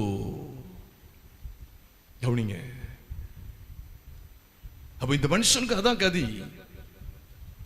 இவைகளால் செய்ய முடியாது. மோசையின் நியாயப்பிரமாணத்தினாலே, அங்க நீங்க பிராக்கெட்ல கூட எழுதி வைக்கலாம், இந்த ஆசாரியனும் லேவியனாலும் அவன் கொடுக்கப்பட்ட நியாயப்பிரமாணத்தை யார் தான் கை கொண்டு வர்றாங்க, யார் தான் நிறைவேற்ற பிரயாசப்படுறாங்க, ஆசாரியன் லேவியன். அதனாலதான் அவங்க நியாயப்பிரமாணத்துக்கு ஒத்தவங்களா இருக்கிறாங்க. வேதம் சொல்லுது, மோசையின் நியாயப்பிரமாணத்தினாலே நீங்கள் எவைகளினின்று விடுதலையாகி நீதிமான்களாக்கப்பட கூடாதிருந்ததோ விசுவாசிக்கிறவன் எவனும், வேதம் சொல்லுது, விசுவாசிக்கிறவன் எவனும் அவர் அதாவது அவைகளினின்று இவராலே என்ன செய்கிறானா, விடுதலையாகி நீதிமானாக்கப்படுகிறான் என்று உங்களுக்கு தெரிந்திருக்க கடவுது. கர்த்தருடைய சபைக்கு தான் தெரியணும். கர்த்தருடைய சபைக்கு தான் அறிவிக்கப்படுகிறது. இதை பார்த்து கொண்டு இருக்கிற எந்த மனுஷனா இருந்தாலும் சரி, வேதம் திட்டவட்டமாய் சொல்லுது.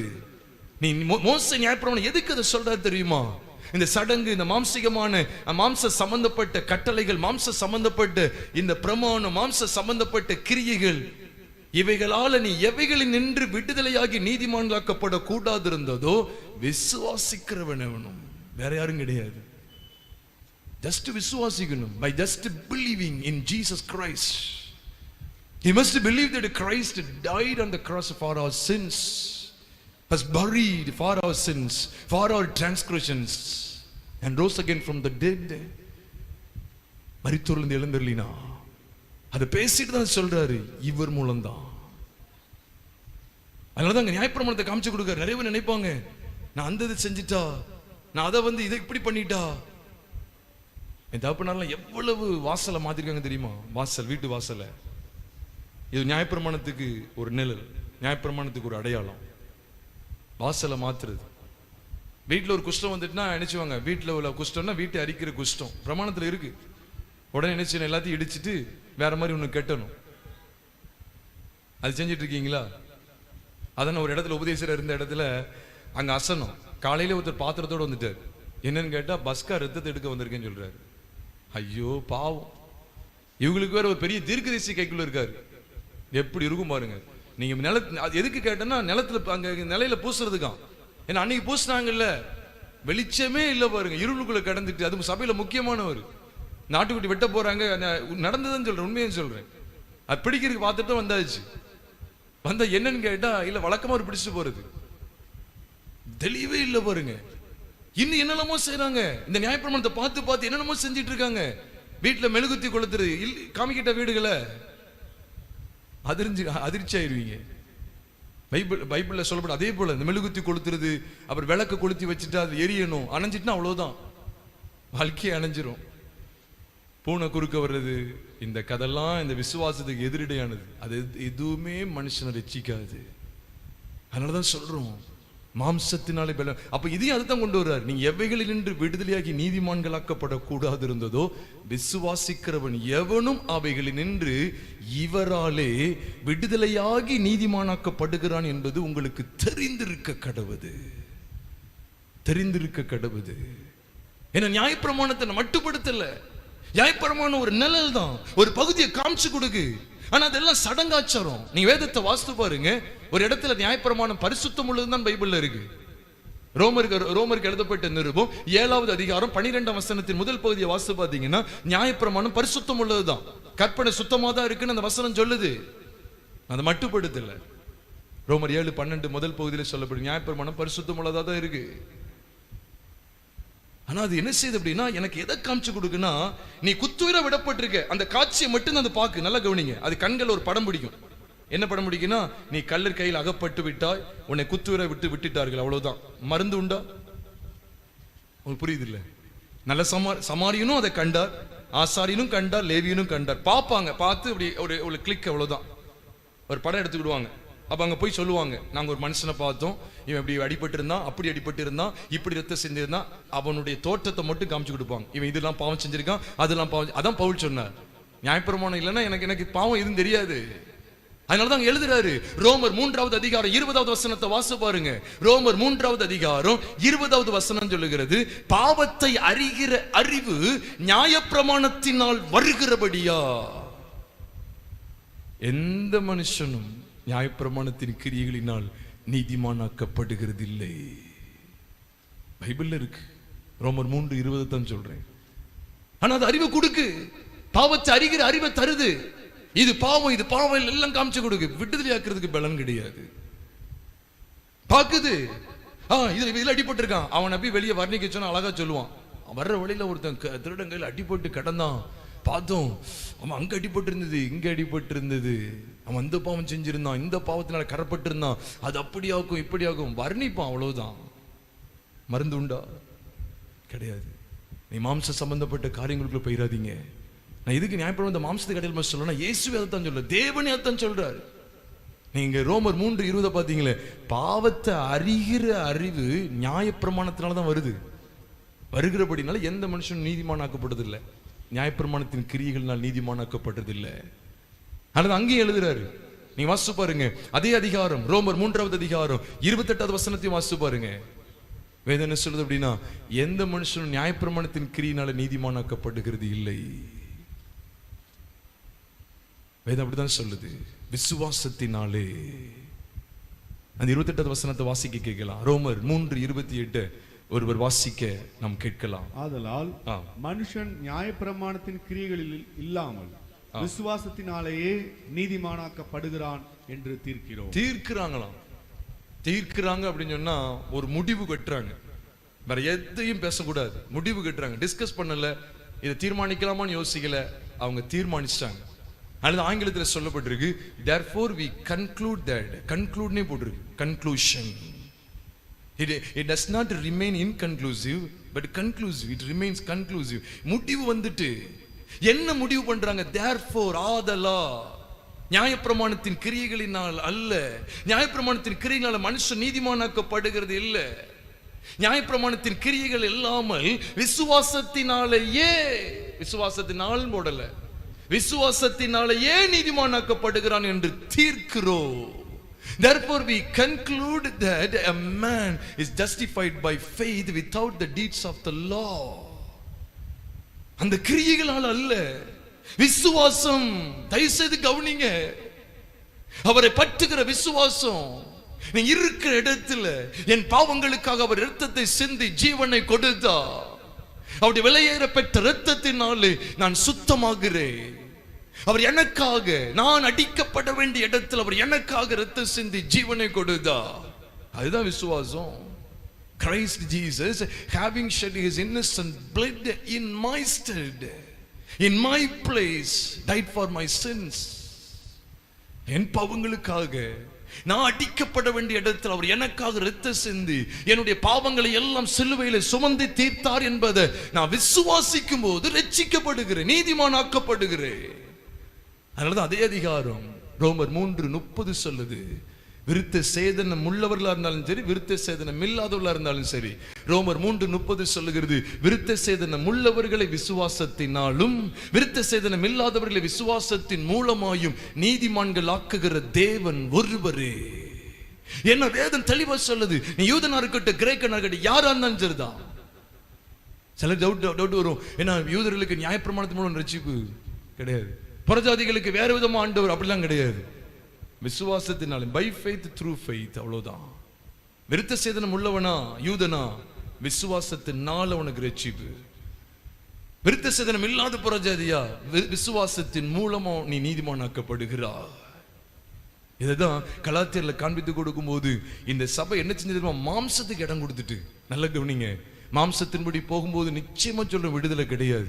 மாம்சத்துக்கு இடம் கொடுத்தனால தான் அவர் கேட்கிறாரு, இயேசு கிறிஸ்து சிலுவையில் அறையப்பட்டவராக உங்கள் கண்களுக்கு முன்பாக பிரத்யட்சமாக வெளிப்படுத்தப்பட்டிருந்தாரே. கலாத்தியர் 3வது அதிகாரம் 1ஆம் வசனத்தை வாசித்து பாருங்க.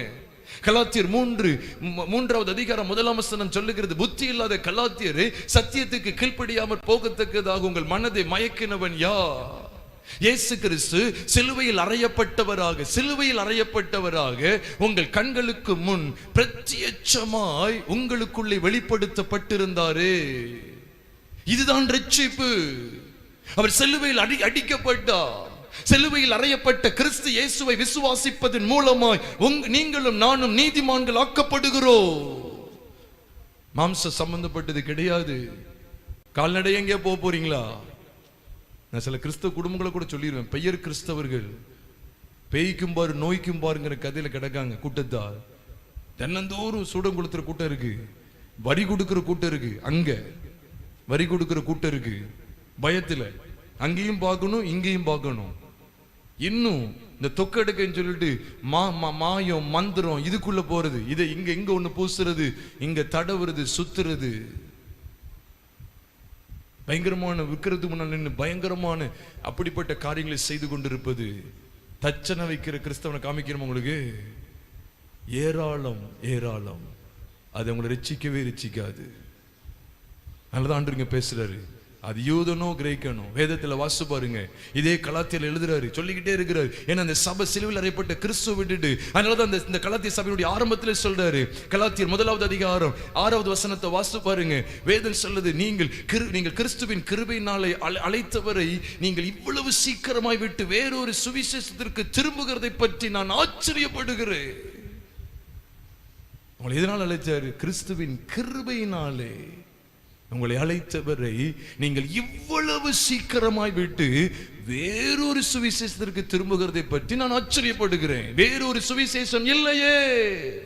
சிலர் உங்களை கலகப்படுத்தி கிறிஸ்துவின் சுவிசேஷத்தை புரட்ட மனதாய் இருக்கிறார்களே அல்லாமல் வேற அல்ல. அதை கர்த்தருடைய சபை விளங்கிக் கொள்ளணும். என்ன நடக்குது தெரியுமா? பயங்கரம். நான் லிஸ்டை சொல்ல முடியும். தகடு மையெடுக்க இதெல்லாம் கர்த்தருடைய காரியங்களே கிடையாது. அங்க இருந்து தகடு வந்துச்சு, இங்க இருந்து பூனை வந்துச்சு, புலி வந்துச்சு, இது கர்த்தருடைய காரியமே கிடையாது. ரட்சிப்பு விசுவாசத்தின் மூலமா. அதனாலதான் அங்க தெளிவா பேசுறாரு. இதே கலாத்தியர் என்ன கலாத்தியர் சொல்லிக்கிட்டே இருக்கிறாரு. கலாத்தியர் 2வது அதிகாரம் 15-16 வாசு பாருங்க. அது பெரிய வசனம் தான், வாசு பாருங்க. கலாத்தியர் 2வது அதிகாரம் 15-16 தெளிவா சொல்லப்பட்டிருக்கிறது. புறஜாதியாரில் பிறந்த பாவிகளாயிராமல் சுபாவத்தின்படி யூதராகிய நாமும் எப்படிதான் ரட்சிக்கப்படுறோமோ, இயேசு கிறிஸ்துவை பற்றும் விசுவாசத்தினாலே, அவரை பற்ற விசுவாசத்தினாலே நாம் நீதிமானாக்கப்படுகிறோம். அவரை பற்றுகிற விசுவாசத்தினாலதான் ஒருவன் நீதிமானாக்கப்படுகிறான், கிரியைகளினால அல்ல.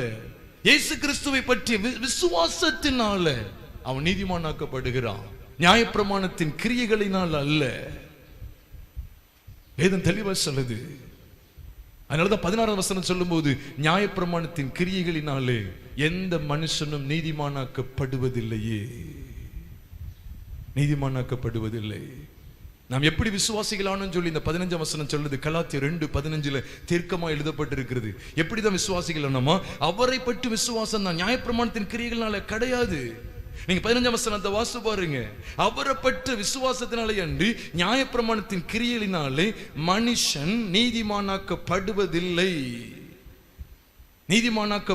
இல்லை என்பதை நம்ம அறியறது மட்டும் இல்ல, நியாயப்பிரமாணத்தின் கிரியைகளினால் அல்ல, கிறிஸ்துவை பற்றும் விசுவாசத்தினாலே.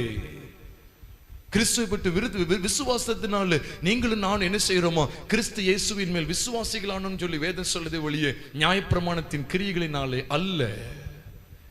அதனாலதான் அங்க காமிச்சு கொடுக்கிறாரு. ஆசாரியனும் லேவியனும் வேடிக்கை பார்ப்பாங்க. குத்துயிராய் விடப்பட்ட உன் நிலைமையை நியாயப்பிரமாணத்தினால் காண மட்டும்தான் முடியும், உதவி செய்ய முடியாது. நியாயப்பிரமாணத்தை மாம்சம் சொல்றீங்களா? ஆமா. கலாத்தியர் 4வது அதிகாரம், அதே தான் நான் எடுக்கிறேன். கலாத்தியர் 4வது அதிகாரம் 22வது வசனத்திலிருந்து வாசிக்கும் போது, ஆபிரகாமுக்கு 2 குமாரர் இருந்தார்கள் என்று எழுதி இருக்கிறது. ஒருவன் அடிமையானவளிடத்தில் பிறந்தவன், ஒருவன் சுயாதீனம் உள்ளவளிடத்தில் பிறந்தவன். அடிமையானவளிடத்தில் பிறந்தவன் மாம்சத்தின்படி பிறந்தவன். சுயாதீனம் உள்ளவளிடத்தில் பிறந்தவன் ஆவியின்படி பிறந்தான் என்று வேதத்தில் சொல்லப்பட்டிருக்கிறது. அதை தொடர்ந்துள்ள வசனங்களை வாசித்தீங்கன்னா இவைகள் ஞான அர்த்தம் உள்ளவைகள். அந்த 2 ஸ்திரீகளும் 2 ஏற்பாடுகளாம் என்று வேதத்தில் சொல்லப்பட்டிருக்கிறது. ஒன்று சீனாய் மலையில் உண்டான ஏற்பாடு, அது இப்பொழுது இருக்கிற எருசலேமுக்கு சரி என்று வேதத்தில் சொல்லப்பட்டிருக்கு. பின்வரும் வசனங்களிலே நாமோ மேலான எருசலேமோ நம்ம எல்லாருக்கும் தாயானவள் என்று சொல்லியும் அதுக்கு அடுத்துள்ள வசனங்கள்ல காண்பிக்கப்படுகிறது. நீங்களும் நானும் நன்கு அறிவோம். சரி, இங்க 2 பேர் இருக்காங்க, இஸ்மவேல், ஈசாக்கு. இங்க 2 சகோதரிகள் இருக்காங்க. ஒன்னு யாரு? ஆகார். இன்னொன்னு சத்தமா சொல்லுங்க, சாராள். 2 நீங்க பாப்பீங்க, 2 குமாரர் 2 மனைவிமார் சொல்றது போல 2 பேர் இருக்கிறாங்க. அவ ஒருத்திய யாருக்கு அடையாளம் ஆண்டவர் சொல்றாரு? நியாயப்பிரமாணம். ஏன்னா அது சீனாய் மலையில் உண்டான ஏற்பாடு. நல்ல ஞாபகம் வச்சுக்கோங்க. அப்ப அவளால வீட்டுல நிலைச்சிருக்க முடிஞ்சுதா? அடிமையானவன் என்றைக்கும் வீட்டில நிலைத்திருப்பதில்லை, குமாரனும் நிலைத்திருக்கிறான்னு சொல்லிதான் யோவான் 8வது அதிகாரத்தில் நீங்கள் நான் வாசிக்கிறோம். 33, 34 சொல்லப்பட்டிருக்கு. அப்ப இங்க வேதத்தை கொஞ்சம் நல்லா கவனிங்க. 2 ஸ்திரீகள் சொல்லப்பட்டிருக்கு. அப்ப இஸ்மவேல் யாருக்கு அடையாளமா இருக்கான்னா நியாயப்பிரமாணம். அவனை வச்சு ஆபிரகாம் வீட்டுக்கு ஒரு பிரோஜனம் கிடையாது. நிந்தையும் அவமானம் பரிகாசம் தான், ஒரு பிரோஜனம் கிடையாது. ஆனா யாரு மேலதான் கர்த்தருடைய கண்கள் இருக்கு அப்படின்னா ஈசாக்கு மேல மாத்திரம்தான். அதனாலதான் இப்போ ஆகார் சீனாய் மலையில் உண்டான ஏற்பாடுன்னு சொல்லியாச்சு. ஆனா ஆகார் அடிமைத்தனத்தை குறிக்கிறா, மாம்சத்தை குறிக்கிறா. நல்ல ஞாபகம் வச்சுக்கோங்க. அதனாலதான் சொல்றேன், இந்த உலகம் சார்ந்த இந்த சடங்காச்சாரம், இந்த உலகத்துக்குள்ள போய் நம்ம கொஞ்சம் என்ன செஞ்சிடலாம், அப்படியே நம்ம திருந்திடலாம் வச்சிடலாம் அப்படின்னா அது நடக்கவே நடக்காது. உலகம் நம்மளை வேடிக்கை மட்டும்தான் போகும். நம் மாம்சத்துல செய்கிற அனைத்து கிரியைகளும் விருதா, வீண். அதுதான் தேவன் இந்த பகுதியில் காமிச்சு கொடுக்க. எளிமையான பகுதி தான், எல்லாரும் வாசித்து அறியக்கூடிய ஒரு எளிமையான ஒரு பகுதி தான். அதுல இருந்து என்ன கற்றுக் கொடுப்பாங்க? நீனு நல்ல சமாரியனை போல ரோட்ல விழுந்தவங்க, வீட்டுல விழுந்தவங்க, காட்டுல எங்கேயே விழுந்து கிடந்தவங்களை தூக்கி நிப்பாட்டுன்னு சொல்லி கொடுக்குறாரு. அப்படி படிச்சீங்கன்னா நீங்க மேலோட்டம் படிச்சுட்டு போவீங்க. அதுதான் செய்யறதுக்கு நிறைய பேர் இருக்காங்களே. இந்த மாலையை உருட்டுறவங்களும் செஞ்சுட்டு தான் இருக்காங்க. ஜப மாலையை உருட்டுற ஆட்களும் நம்மளை விட சூப்பரா செஞ்சுட்டு இருக்காங்க. அவன் காட்டுல விட்டவனே விட மாட்டான், ரோட்ல விழுவனே விட மாட்டான். வீட்டுக்குள்ளே விழுந்து கிடந்தாலும் நல்ல சமாரியனை விட டாப்பா போயிடுவாங்க. எங்க போக முடியாது? ஜீவனுக்குள்ள பிரவேசிக்க முடியாது. அதுக்கா பாடம் கொடுக்காரு. இவங்க எங்க அதை நம்பி கிடக்காங்க. அதை சொல்லல, நீ மாலை உருட்டிய இது உன்னை ரட்சிக்காது. கடமைக்கு ஜெபம் பண்றியே, கடமைக்கு ஒரு விசுவாச பிரமாணத்தை சொல்றியே, அது உனக்கு செட் ஆகாது, உனக்கு பொருந்தாது. அது வாழ்க்கையில எந்த பலனையும் கொடுப்பதில்லை. அதனாலதான் நான் எதுக்காக இந்த மாம்சத்தை இதுக்கு இந்த ஆசாரியன் லேவியனுக்கு அடையாளமா சொல்லணும். இவங்க கையில இந்த மருந்து கிடையாது. வேதத்தை தெளிவா விளங்கி கொள்ளுங்க. அதனாலதான் பவுல் மூலமா ஆவியானவர் சபைகளுக்கு தெளிவா சொல்லிட்டு இருக்க. நம்ம வாசித்த அந்த அப்போஸ்தலர் 13வது அதிகாரமா இருந்தாலும் சரி, 13, 38, 39 இருக்கட்டும், ரோமர்ல வாசிக்கக்கூடிய காரியங்களா இருந்தாலும் சரி, ரட்சிப்பு அவர் மூலமாய் மாத்திரமே வருகிறது. அதைத்தான் தேவன் இந்த பகுதியில் காண்பித்து கொடுக்கிறார்.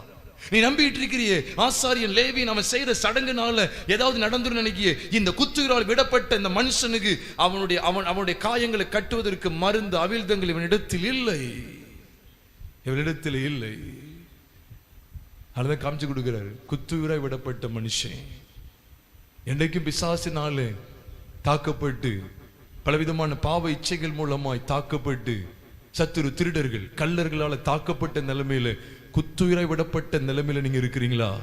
ஒரு காணொலியை பார்த்து கொண்டிருக்கிற சகோதரியே, நீயும் இந்த இடத்துல இந்த லூக்கா 10வது அதிகாரம் 30 - 37 வரைக்கும் சொல்லப்பட்ட சம்பவத்தை போல குத்துயிராய் விடப்பட்ட நிலைமையில என்னுடைய காயங்களை கட்ட ஒருவர் இல்லை, என் காயங்கள் ஆறாததா இருக்கிறது, என் காயங்களால நான் செத்துருவேணும்னு நினைக்கிறேன் அப்படிங்கிற நிலைமையில இருக்கிறாயா?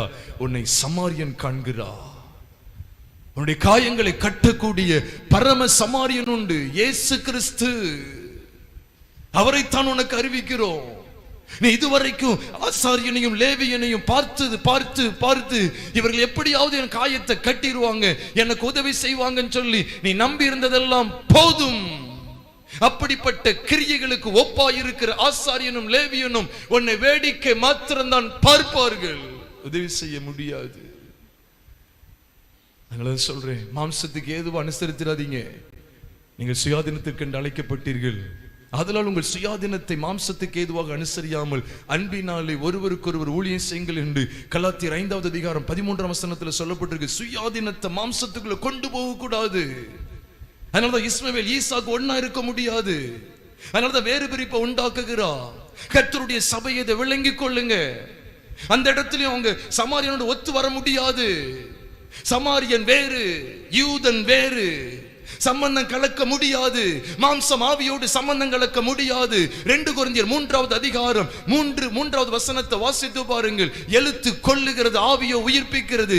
எழுத்து வேற, ஆவி வேற. அதுதான் அங்க காமிச்சு கொடுக்கிறாரு. சமாரியன் விஷயத்துல எழுத்தால பிரோஜனம் இல்லை, கொன்னுகிட்டு தான் போறான். அவனை மாதிரி இன்னும் 2 பேர் வந்தா கூட பார்த்துட்டு வேடிக்கை பார்த்து தான் போவாங்க. எழுத்து அவனை கொல்லுது, ஆவி அவனை உயிர்ப்பிக்க பாருங்க. இதுதான் உங்களுக்கு சொல்லப்பட்ட விஷயம். ஆவி அவனை உயிர்ப்பிக்கிறது. சமாரியன் அவனை உயிர்ப்பிக்கிறாரு. சாக கடந்து அவனை உயிர்ப்பிக்கிறா. இந்த சடங்காச்சாரத்தினால ஒரு பிரோஜனம் இல்லை. குத்துவிர விடப்பட்ட மனுஷனுக்கு இந்த சடங்காச்சாரத்தினால் ஒரு பிரோஜனமும் இல்லை. அதான் சொல்ற, கடமைக்கு அழைத்து போறாங்க, நீங்க வீட்லயே இருக்கலாம், அதுக்கு போகாதீங்க. குத்துவிர விடப்பட்ட நிலைமை தான், அதுக்கு வழியே கிடையாது. கடமைக்கு சொல்ல போறீங்களா? எல்லாரும் சொல்ற மாதிரி விசுவாசப்படுவோம், எல்லாரும் சொல்ற மாதிரி ஒரு பாவரிச்சுப்போம். கடமைக்கு சொல்லனா உங்களுக்கு பிரோஜனமே கிடையாது. அது நியாயப்பிரமாணம். அல்லது அந்த மாம்சத்தின்படி நடவாமல், அழகா எழுதுறார், மாம்சத்தின்படி நடவாமல் ஆவியின்படி நடக்கிறது ஆக்கின தீர்ப்பு இல்லை. ஆவியின்படி நடக்கிறோமா? இந்த மனுஷனுடைய வாழ்க்கையை பார்த்தீங்களா? கடைசியா சத்திரத்துல கொண்டு போய் பராமரிக்கிறார். இந்த சத்திரம் எதுக்கு அடையாளமா இருக்குன்னா சபை. கர்த்தரும் அதுதான் செய்யறார். அப்படி வெளியேறப்பட்ட ரத்தத்தினால கழுவி நம்மளை நீதிமன்றங்களாக்கி சத்திரங்கிற சபையில கொண்டு வந்து சேர்க்கிறார். எதுக்கு தெரியுமா? நல்ல குஷ்டி அடிக்கிறதுக்கு இல்லை, நல்ல தங்குன்னு குதிக்கிறதுக்கு இல்லை, நல்ல அரசியல் பண்றதுக்கு இல்லை. காயங்கட்டின மனுஷன் உள்ள கொண்டு வந்து சேர்த்து அவன் பராமரிக்க முடியாது. அவன் தொடர்ந்து பூரணமா ஆகணும், பூரணமான மனவாட்டியா வரணும். நான் திரும்ப வருவேன் சத்திரக்காரனே, நான் திரும்ப வருவேன். நீ என்ன செலவழிச்சியோ அதான் ஊழியக்காரன், உனக்குள்ள பணத்தை நான் கூலியை கொடுப்பேன்.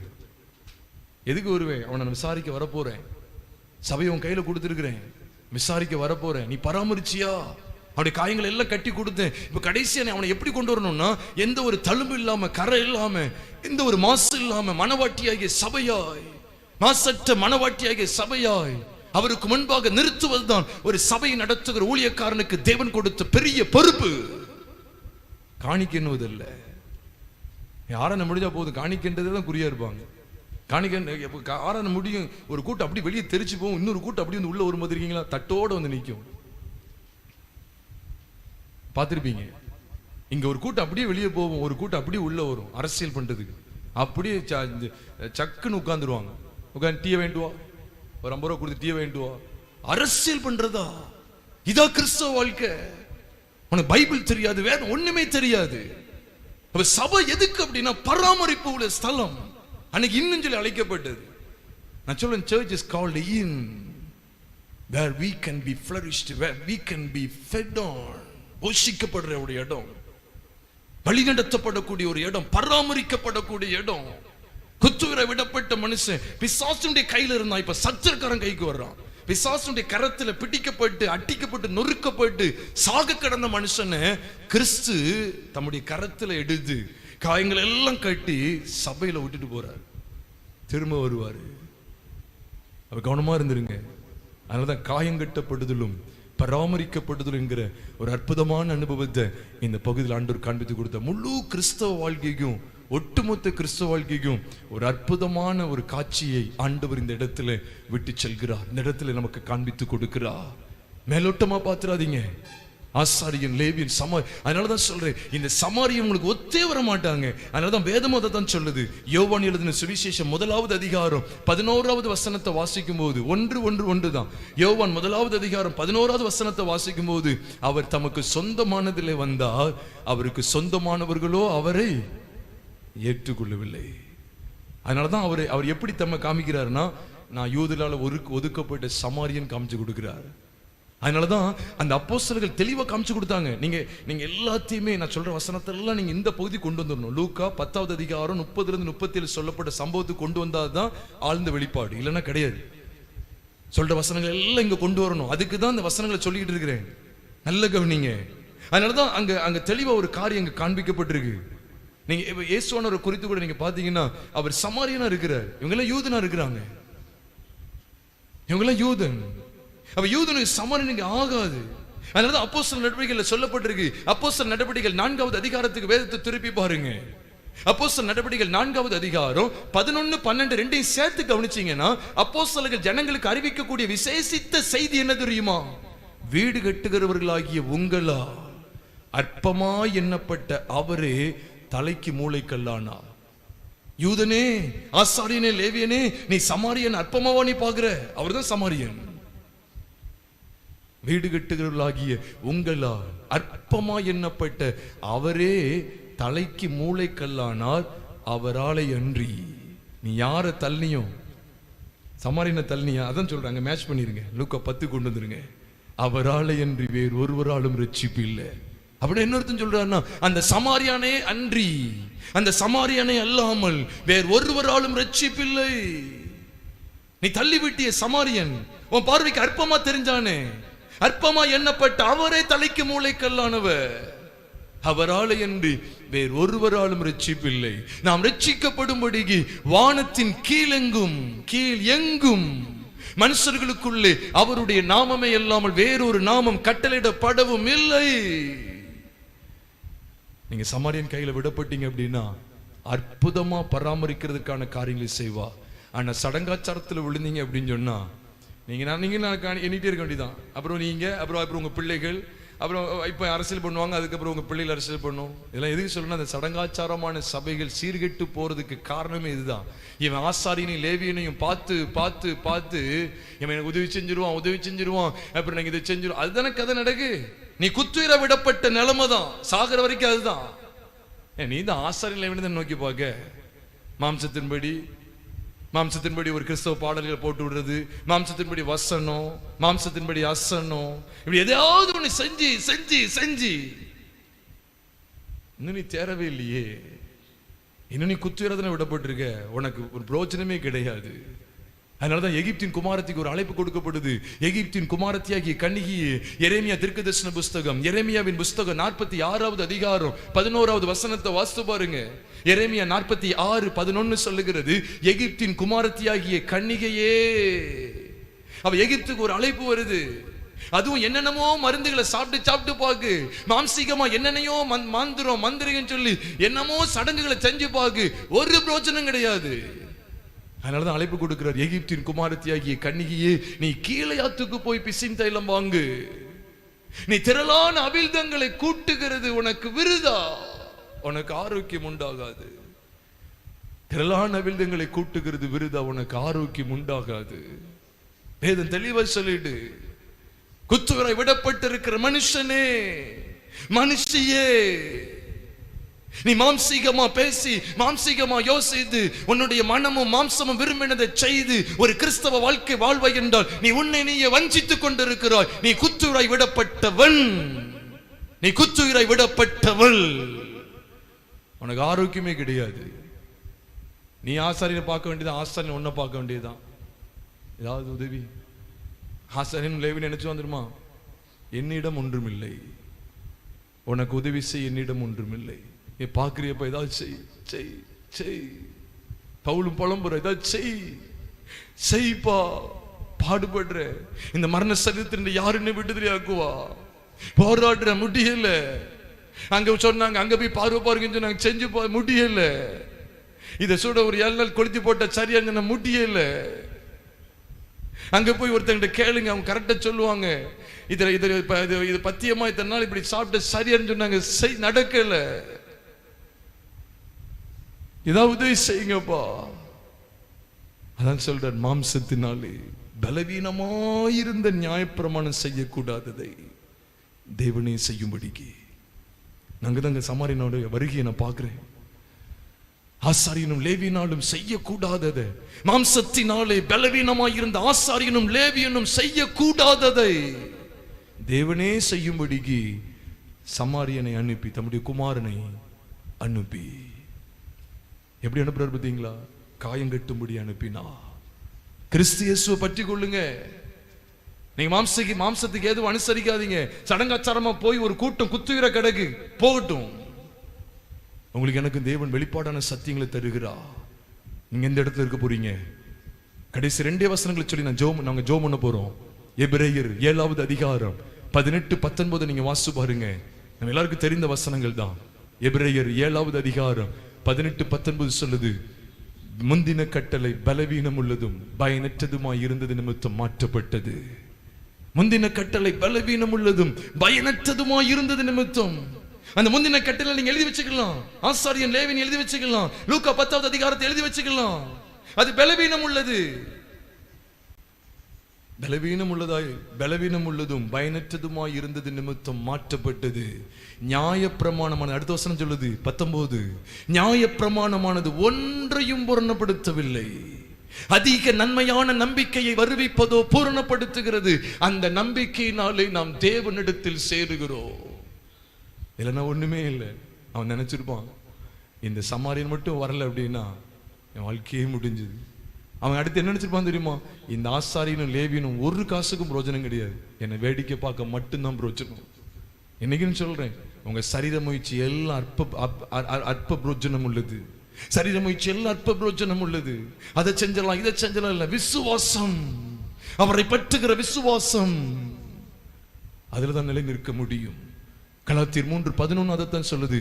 நியாயப்பிரமாணத்தின் கிரியைகளினாலே மனுஷன் நீதிமானாக்கப்படுகிறது இல்லை, விசுவாசத்தினாலே நீதிமான் பிழைப்பான் என்று வேதம் சொல்லுகிறதுன்னு சொல்லி கலாத்தியர் 3வது அதிகாரம் 11வது வசனத்துல வாசிக்கிறோம். பெரியமானவர்களே, ஏன் தெரியுமா வேதத்துல ஆண்டவரிடத்துல சீஷர்கள் வந்து கேட்கிறாங்க. மத்திய எழுதின சுவிசேஷம் 15வது அதிகாரம் 11, 12, 13 வாசித்து பாருங்க. ஆண்டவர் அவங்களை பார்த்து சொல்றாரு. 12ஆம் வசனத்துல சொல்றாரு, அவங்க வந்து குருடருக்கு வழிகாட்டுகிற குருடரா இருக்கிறாங்க. அவங்க வந்து கேட்காங்க, பரிசெய்யறது நிமித்தமா எடல் அடிவாங்களே, பரிசெய்யறது நிமித்தமா எடல் அடிவாங்களே, நீ இப்படி சொல்றீரே. கையை கழுவாம சாப்பிடுறது பாவம் சொல்றாங்க. அதான் சொல்றேன், இந்த கை கழுவாம சாப்பிட்டுட்டான், அப்புறம் தொடாத செய்யாத, அப்புறம் ஒரு 10 நாள் இப்படி ஒரு மெழுகுத்தி கொளுத்தணும், இந்த கதெல்லாம் கிடையாது. அதனாலதான் அங்க சொல்றாரு, கை கழுவாம சாப்பிடுன்னு சொல்றானே, உள்ளத்துல இருந்து வந்து தீட்டு பெட்படுத்துதப்பா. அதனாலதான் சொல்றேன், நீ 40 நாள் கிளாஸ் எடுக்கலன்னு என்ன செய்யக்கூடாது, இதை தூக்கி தள்ளி போடுங்க. ஃபர்ஸ்ட் ஸ்ட்ராங்கா சொல்றேன், 40 நாள் கிளாஸ் அட்டெண்ட் பண்ணுங்க. உருப்படியா கர்த்தருடைய வார்த்தையை கேட்கணும். இந்த வார்த்தையின்படி நான் மனம் திரும்பி இருக்கிறேன்னா என் பாவங்கள் எல்லாம் மன்னிக்கப்பட்டுங்கிற நிச்சயம் எனக்கு வந்துட்டா இதை அனுபவிச்சு 40 80 கிளாஸ் அட்டெண்ட் பண்ணலாம். 40 கிளாஸ் நல்லா தான் இருக்கு. நீ கடமைக்கு 40 கிளாஸ் அட்டெண்ட் பண்ணிட்டானா வெயிட் வாங்கிட்டாங்களா, அப்புறம் கரெக்டா அந்த இது, அப்புறம் அவங்க வந்து கேட்பாங்க, கர்த்தருடைய ஜெபம் கேட்பாங்க, சொல்ல தெரியுமா, கை கழுவாம சாப்பிடக்கூடாது தெரியுமா? ரெச்சிக்காதுப்பா, ரெச்சிக்காது.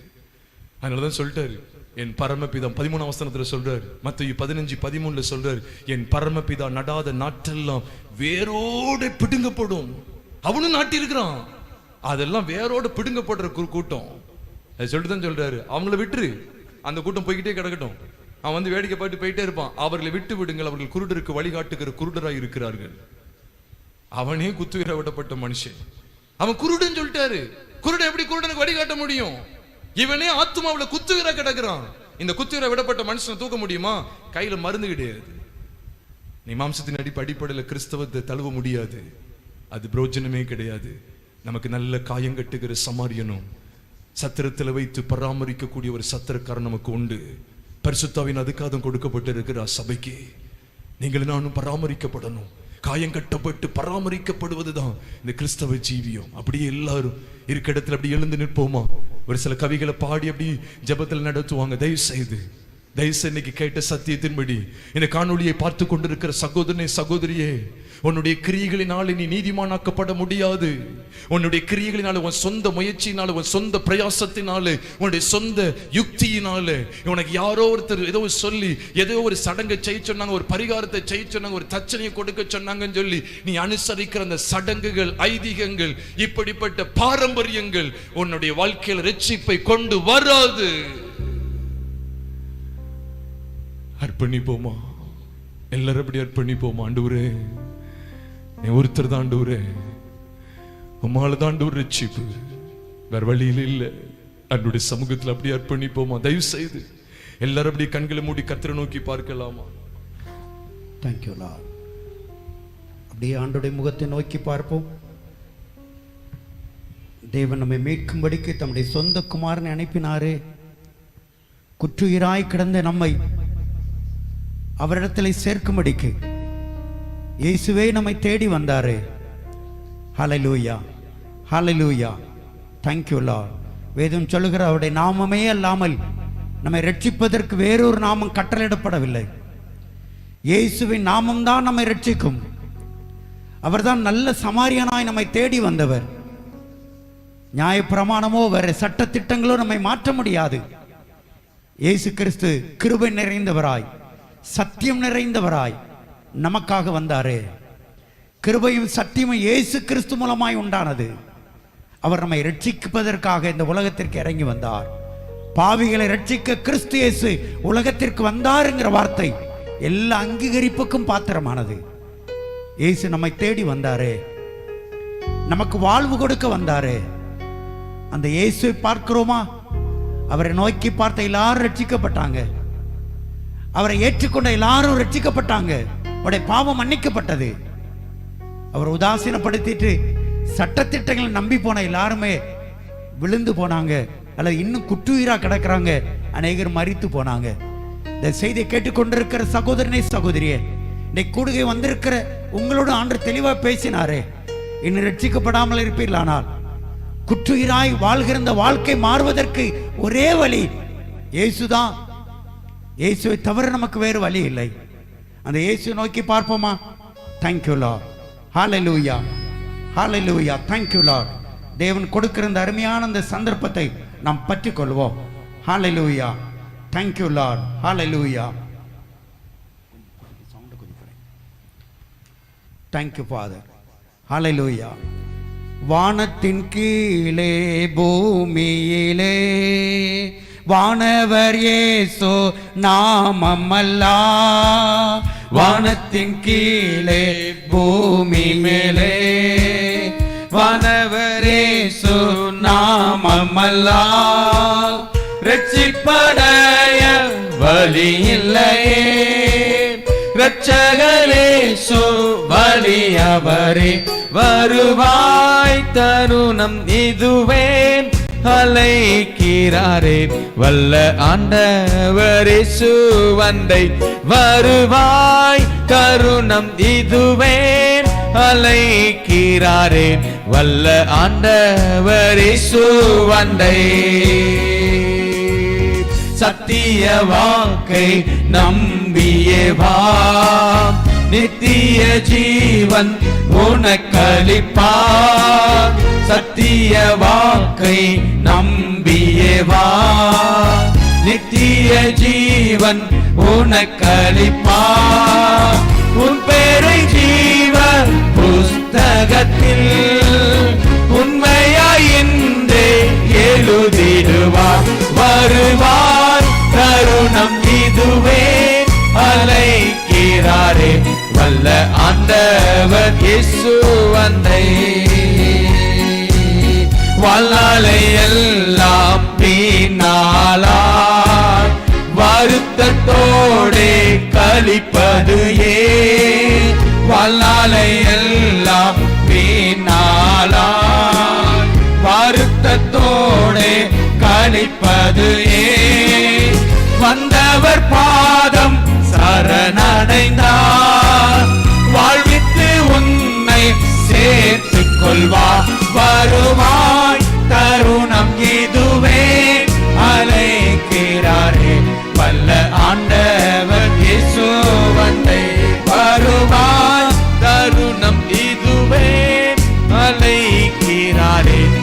நல்ல ஆண்டவர் இயேசு அன்னை. நல்ல சமாரியனாகிய இயேசு குற்றுயிராய் கிடக்கிற, யார் என்னை காப்பாற்றுவார்கள், யார் எனக்கு விடுதலை கொடுப்பார்கள், என் வாழ்க்கையில யார் எனக்கு மாற்றம் கொடுக்க முடியும் என்று எங்கே ஏமாந்து போன நிலையில் இருக்கிற அந்த மனிதனை சந்தித்து அவனை தூக்கி காயங்கட்டி பராமரித்து சத்திரத்திலே கொண்டு விட்டது போல ஆண்டவர் நம்மையும் பராமரிப்பதற்காக, நம் காயத்தை கட்டுவதற்காக இயேசு சிலுவையிலே ரத்தம் சிந்தி இருக்கிறார். நம்முடைய பாவம் நமக்காக மன்னிக்கப்படுவது மாத்திரமல்ல, ரட்சிப்பை நமக்கு தருவது மாத்திரமல்ல, நம்மை ஆயத்தப்படுத்தி பரலோகத்திற்கு கொண்டு போய் சேர்க்கவும் அவர் ஆயத்தமுள்ளவராய் இருக்கிறார். ஹல்லேலூயா, ஹல்லேலூயா. நம்முடைய வாழ்க்கையை மாற்றுவதற்காகத்தான் தன்னுடைய குமாரனையே கொடுத்தார். அவரோடு கூட நம்மை பரலோகத்திற்கு கொண்டு போய் சேர்ப்பதற்காகத்தான் அவர் இப்படிப்பட்ட ஒரு ஐக்கியத்திலுமே கொண்டு வந்து சேர்த்திருக்கிறார். அந்த நோக்கம் நம்ம நிறைவேறி இருக்கிறதா? நாம் ரட்சிக்கப்பட்டிருக்கிறோமா? இன்னும் குற்றுயிரோடு கிடக்கிறோமா? ஆண்டவரே, என்னை மீட்கும்படிக்கு என்னை தேடி வந்தீரே, எனக்கு வாழ்வு கொடுக்க உம்மால் மாத்திரம்தான் முடியும். எனக்கு யாவையும் ஒரு சிலுவையிலே செய்து முடித்து விட்டார். என் பாவத்திற்காய் அக்கிரமத்திற்காய் சிலுவையிலே மரித்து ரத்தம் சிந்தி அவர் அடக்கம் பண்ணப்பட்டு 3ஆம் நாள் உயிர் திறந்து விட்டார். இப்ப நான் செய்ய வேண்டிய ஒன்னே ஒண்ணுதான். இயேசு என் பாவத்திற்காய் மரித்தார், என் அக்கிரமத்திற்காய் சிலுவையில் ரத்தம் சிந்தினார். ஆண்டவரே, உம்முடைய ரத்தத்தினால என்னை கழுவி நம்முடைய பிள்ளையா ஏற்றுக்கொள்வோன்னு சொல்லுவோமா? இன்னும் ரட்சிக்கப்படாதவங்க இருக்கிறீங்க, ரட்சிக்கப்படாதவங்க ஆண்டவரோடு பேசுங்க. இது தேவன் உங்களை சந்திக்கிற ஒரு சந்தர்ப்பமாக இருக்கலாம், இது உங்களுக்கு கொடுக்கப்படுகிற ஒரு சந்தர்ப்பமா இருக்கலாம். இதுதான் தேவன் உங்களை ஆண்டவர்களை அழைக்கிறார். இன்னமும் ஏன் குற்றுயிராய் கிடக்கிறாய்? இன்னும் ஏன் வேதனையோடு கடந்து கொண்டு இருக்கிறார்? தேவன் பக்கமாய் வருவாய், இதுதான் தருணம் என்று அழைக்கிறார். உங்கள் பாவங்களை மன்னிப்பது மாத்திரமல்ல, உங்கள் பெயரை ஜீவ புஸ்தகத்தில் எழுதுவார். ஆண்டவரை நோக்கி பார்ப்போமா? தகப்பனே, உமக்கு நன்றி பிதாவே, இந்த நாளில் ஒரு பெரிய நோக்கத்தோடு அழைத்து வந்தீர். ஏற்ற சத்தியத்தை உடைய தாசன் மூலமாய் வெளிப்படுத்தி இருக்கிற ஆண்டவரே, இந்த உலகத்தில் எங்களுக்கு ரட்சிப்பை தருவதற்காகவே எங்களை தேடி வந்த நல்ல சமாரியன் நீர். அந்த சம்பவத்தின் மூலமாய் நாங்கள் தியானித்தோம், உடைய சத்திய வார்த்தையின் யதார்த்தங்களை புரிந்து கொண்டோம். ஆண்டவரே, இனியும் சட்ட திட்டத்தை அல்ல, மாம்சத்தை அல்ல, நியாயப்பிரமாணத்தை அல்ல, கிருபையாய கிறிஸ்துவை பற்றி கொண்டு அவருடைய இரக்கத்தை ஆண்டவரே சுதந்தரிக்க உமையே நோக்கி பார்த்து நீர் எங்களுக்காய் சிலுவையில் சிந்தின அந்த இரத்தத்தினாலே ஆண்டவரே பாவ மன்னிப்புங்கிற மீட்பை பெற்றுக்கொள்ள விசுவாசத்தோடு நோக்கி பார்க்க கிருபை செய்யும். இந்த வார்த்தை கேட்டு இப்பொழுது நோக்கி பார்க்கிற யாவர் மேலும் உடைய கிருபை உண்டாவதாக.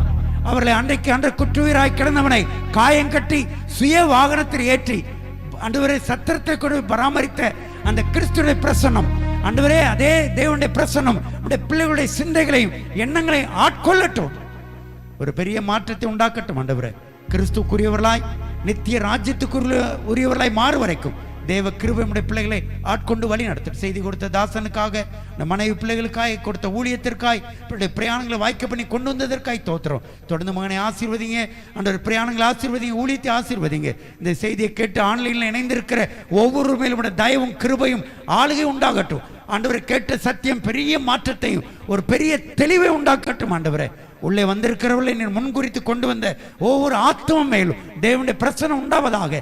வந்த வண்ணமாவே போய்விடாதபடி இந்த கிருபை பொருந்திய வசனம் பெரிய மாற்றத்தை உண்டாக்கட்டும் ஜெபிக்கிறோம். எங்களையும் உடைய கிருபையின் கருத்தை தாழ்த்தி ஒப்பு கொடுக்கிறோம். சகல துதிகன மகிமை யாவையும் இயேசுவின் நாமத்தில் உமக்கை செலுத்துகிறோம் நல்ல பிதாவே. ஆமேன், ஆமேன். என் ஆத்துமாவே கர்த்தரை ஸ்தோத்திரி, என் முழுவதுமே பரிசுத்த நாமத்தை தோத்திரி. என் ஆத்துமாவே கர்த்தரை ஸ்தோத்திரி, கர்த்தர் செய்த சகலபாரம் மறவாதே. ஆமென், ஆமென். ஹல்லேலூயா, ஹல்லேலூயா, ஹல்லேலூயா. God bless you. கர்த்தர் உங்களை ஆசீர்வதிப்பாராக. ஆமென், ஆமென்.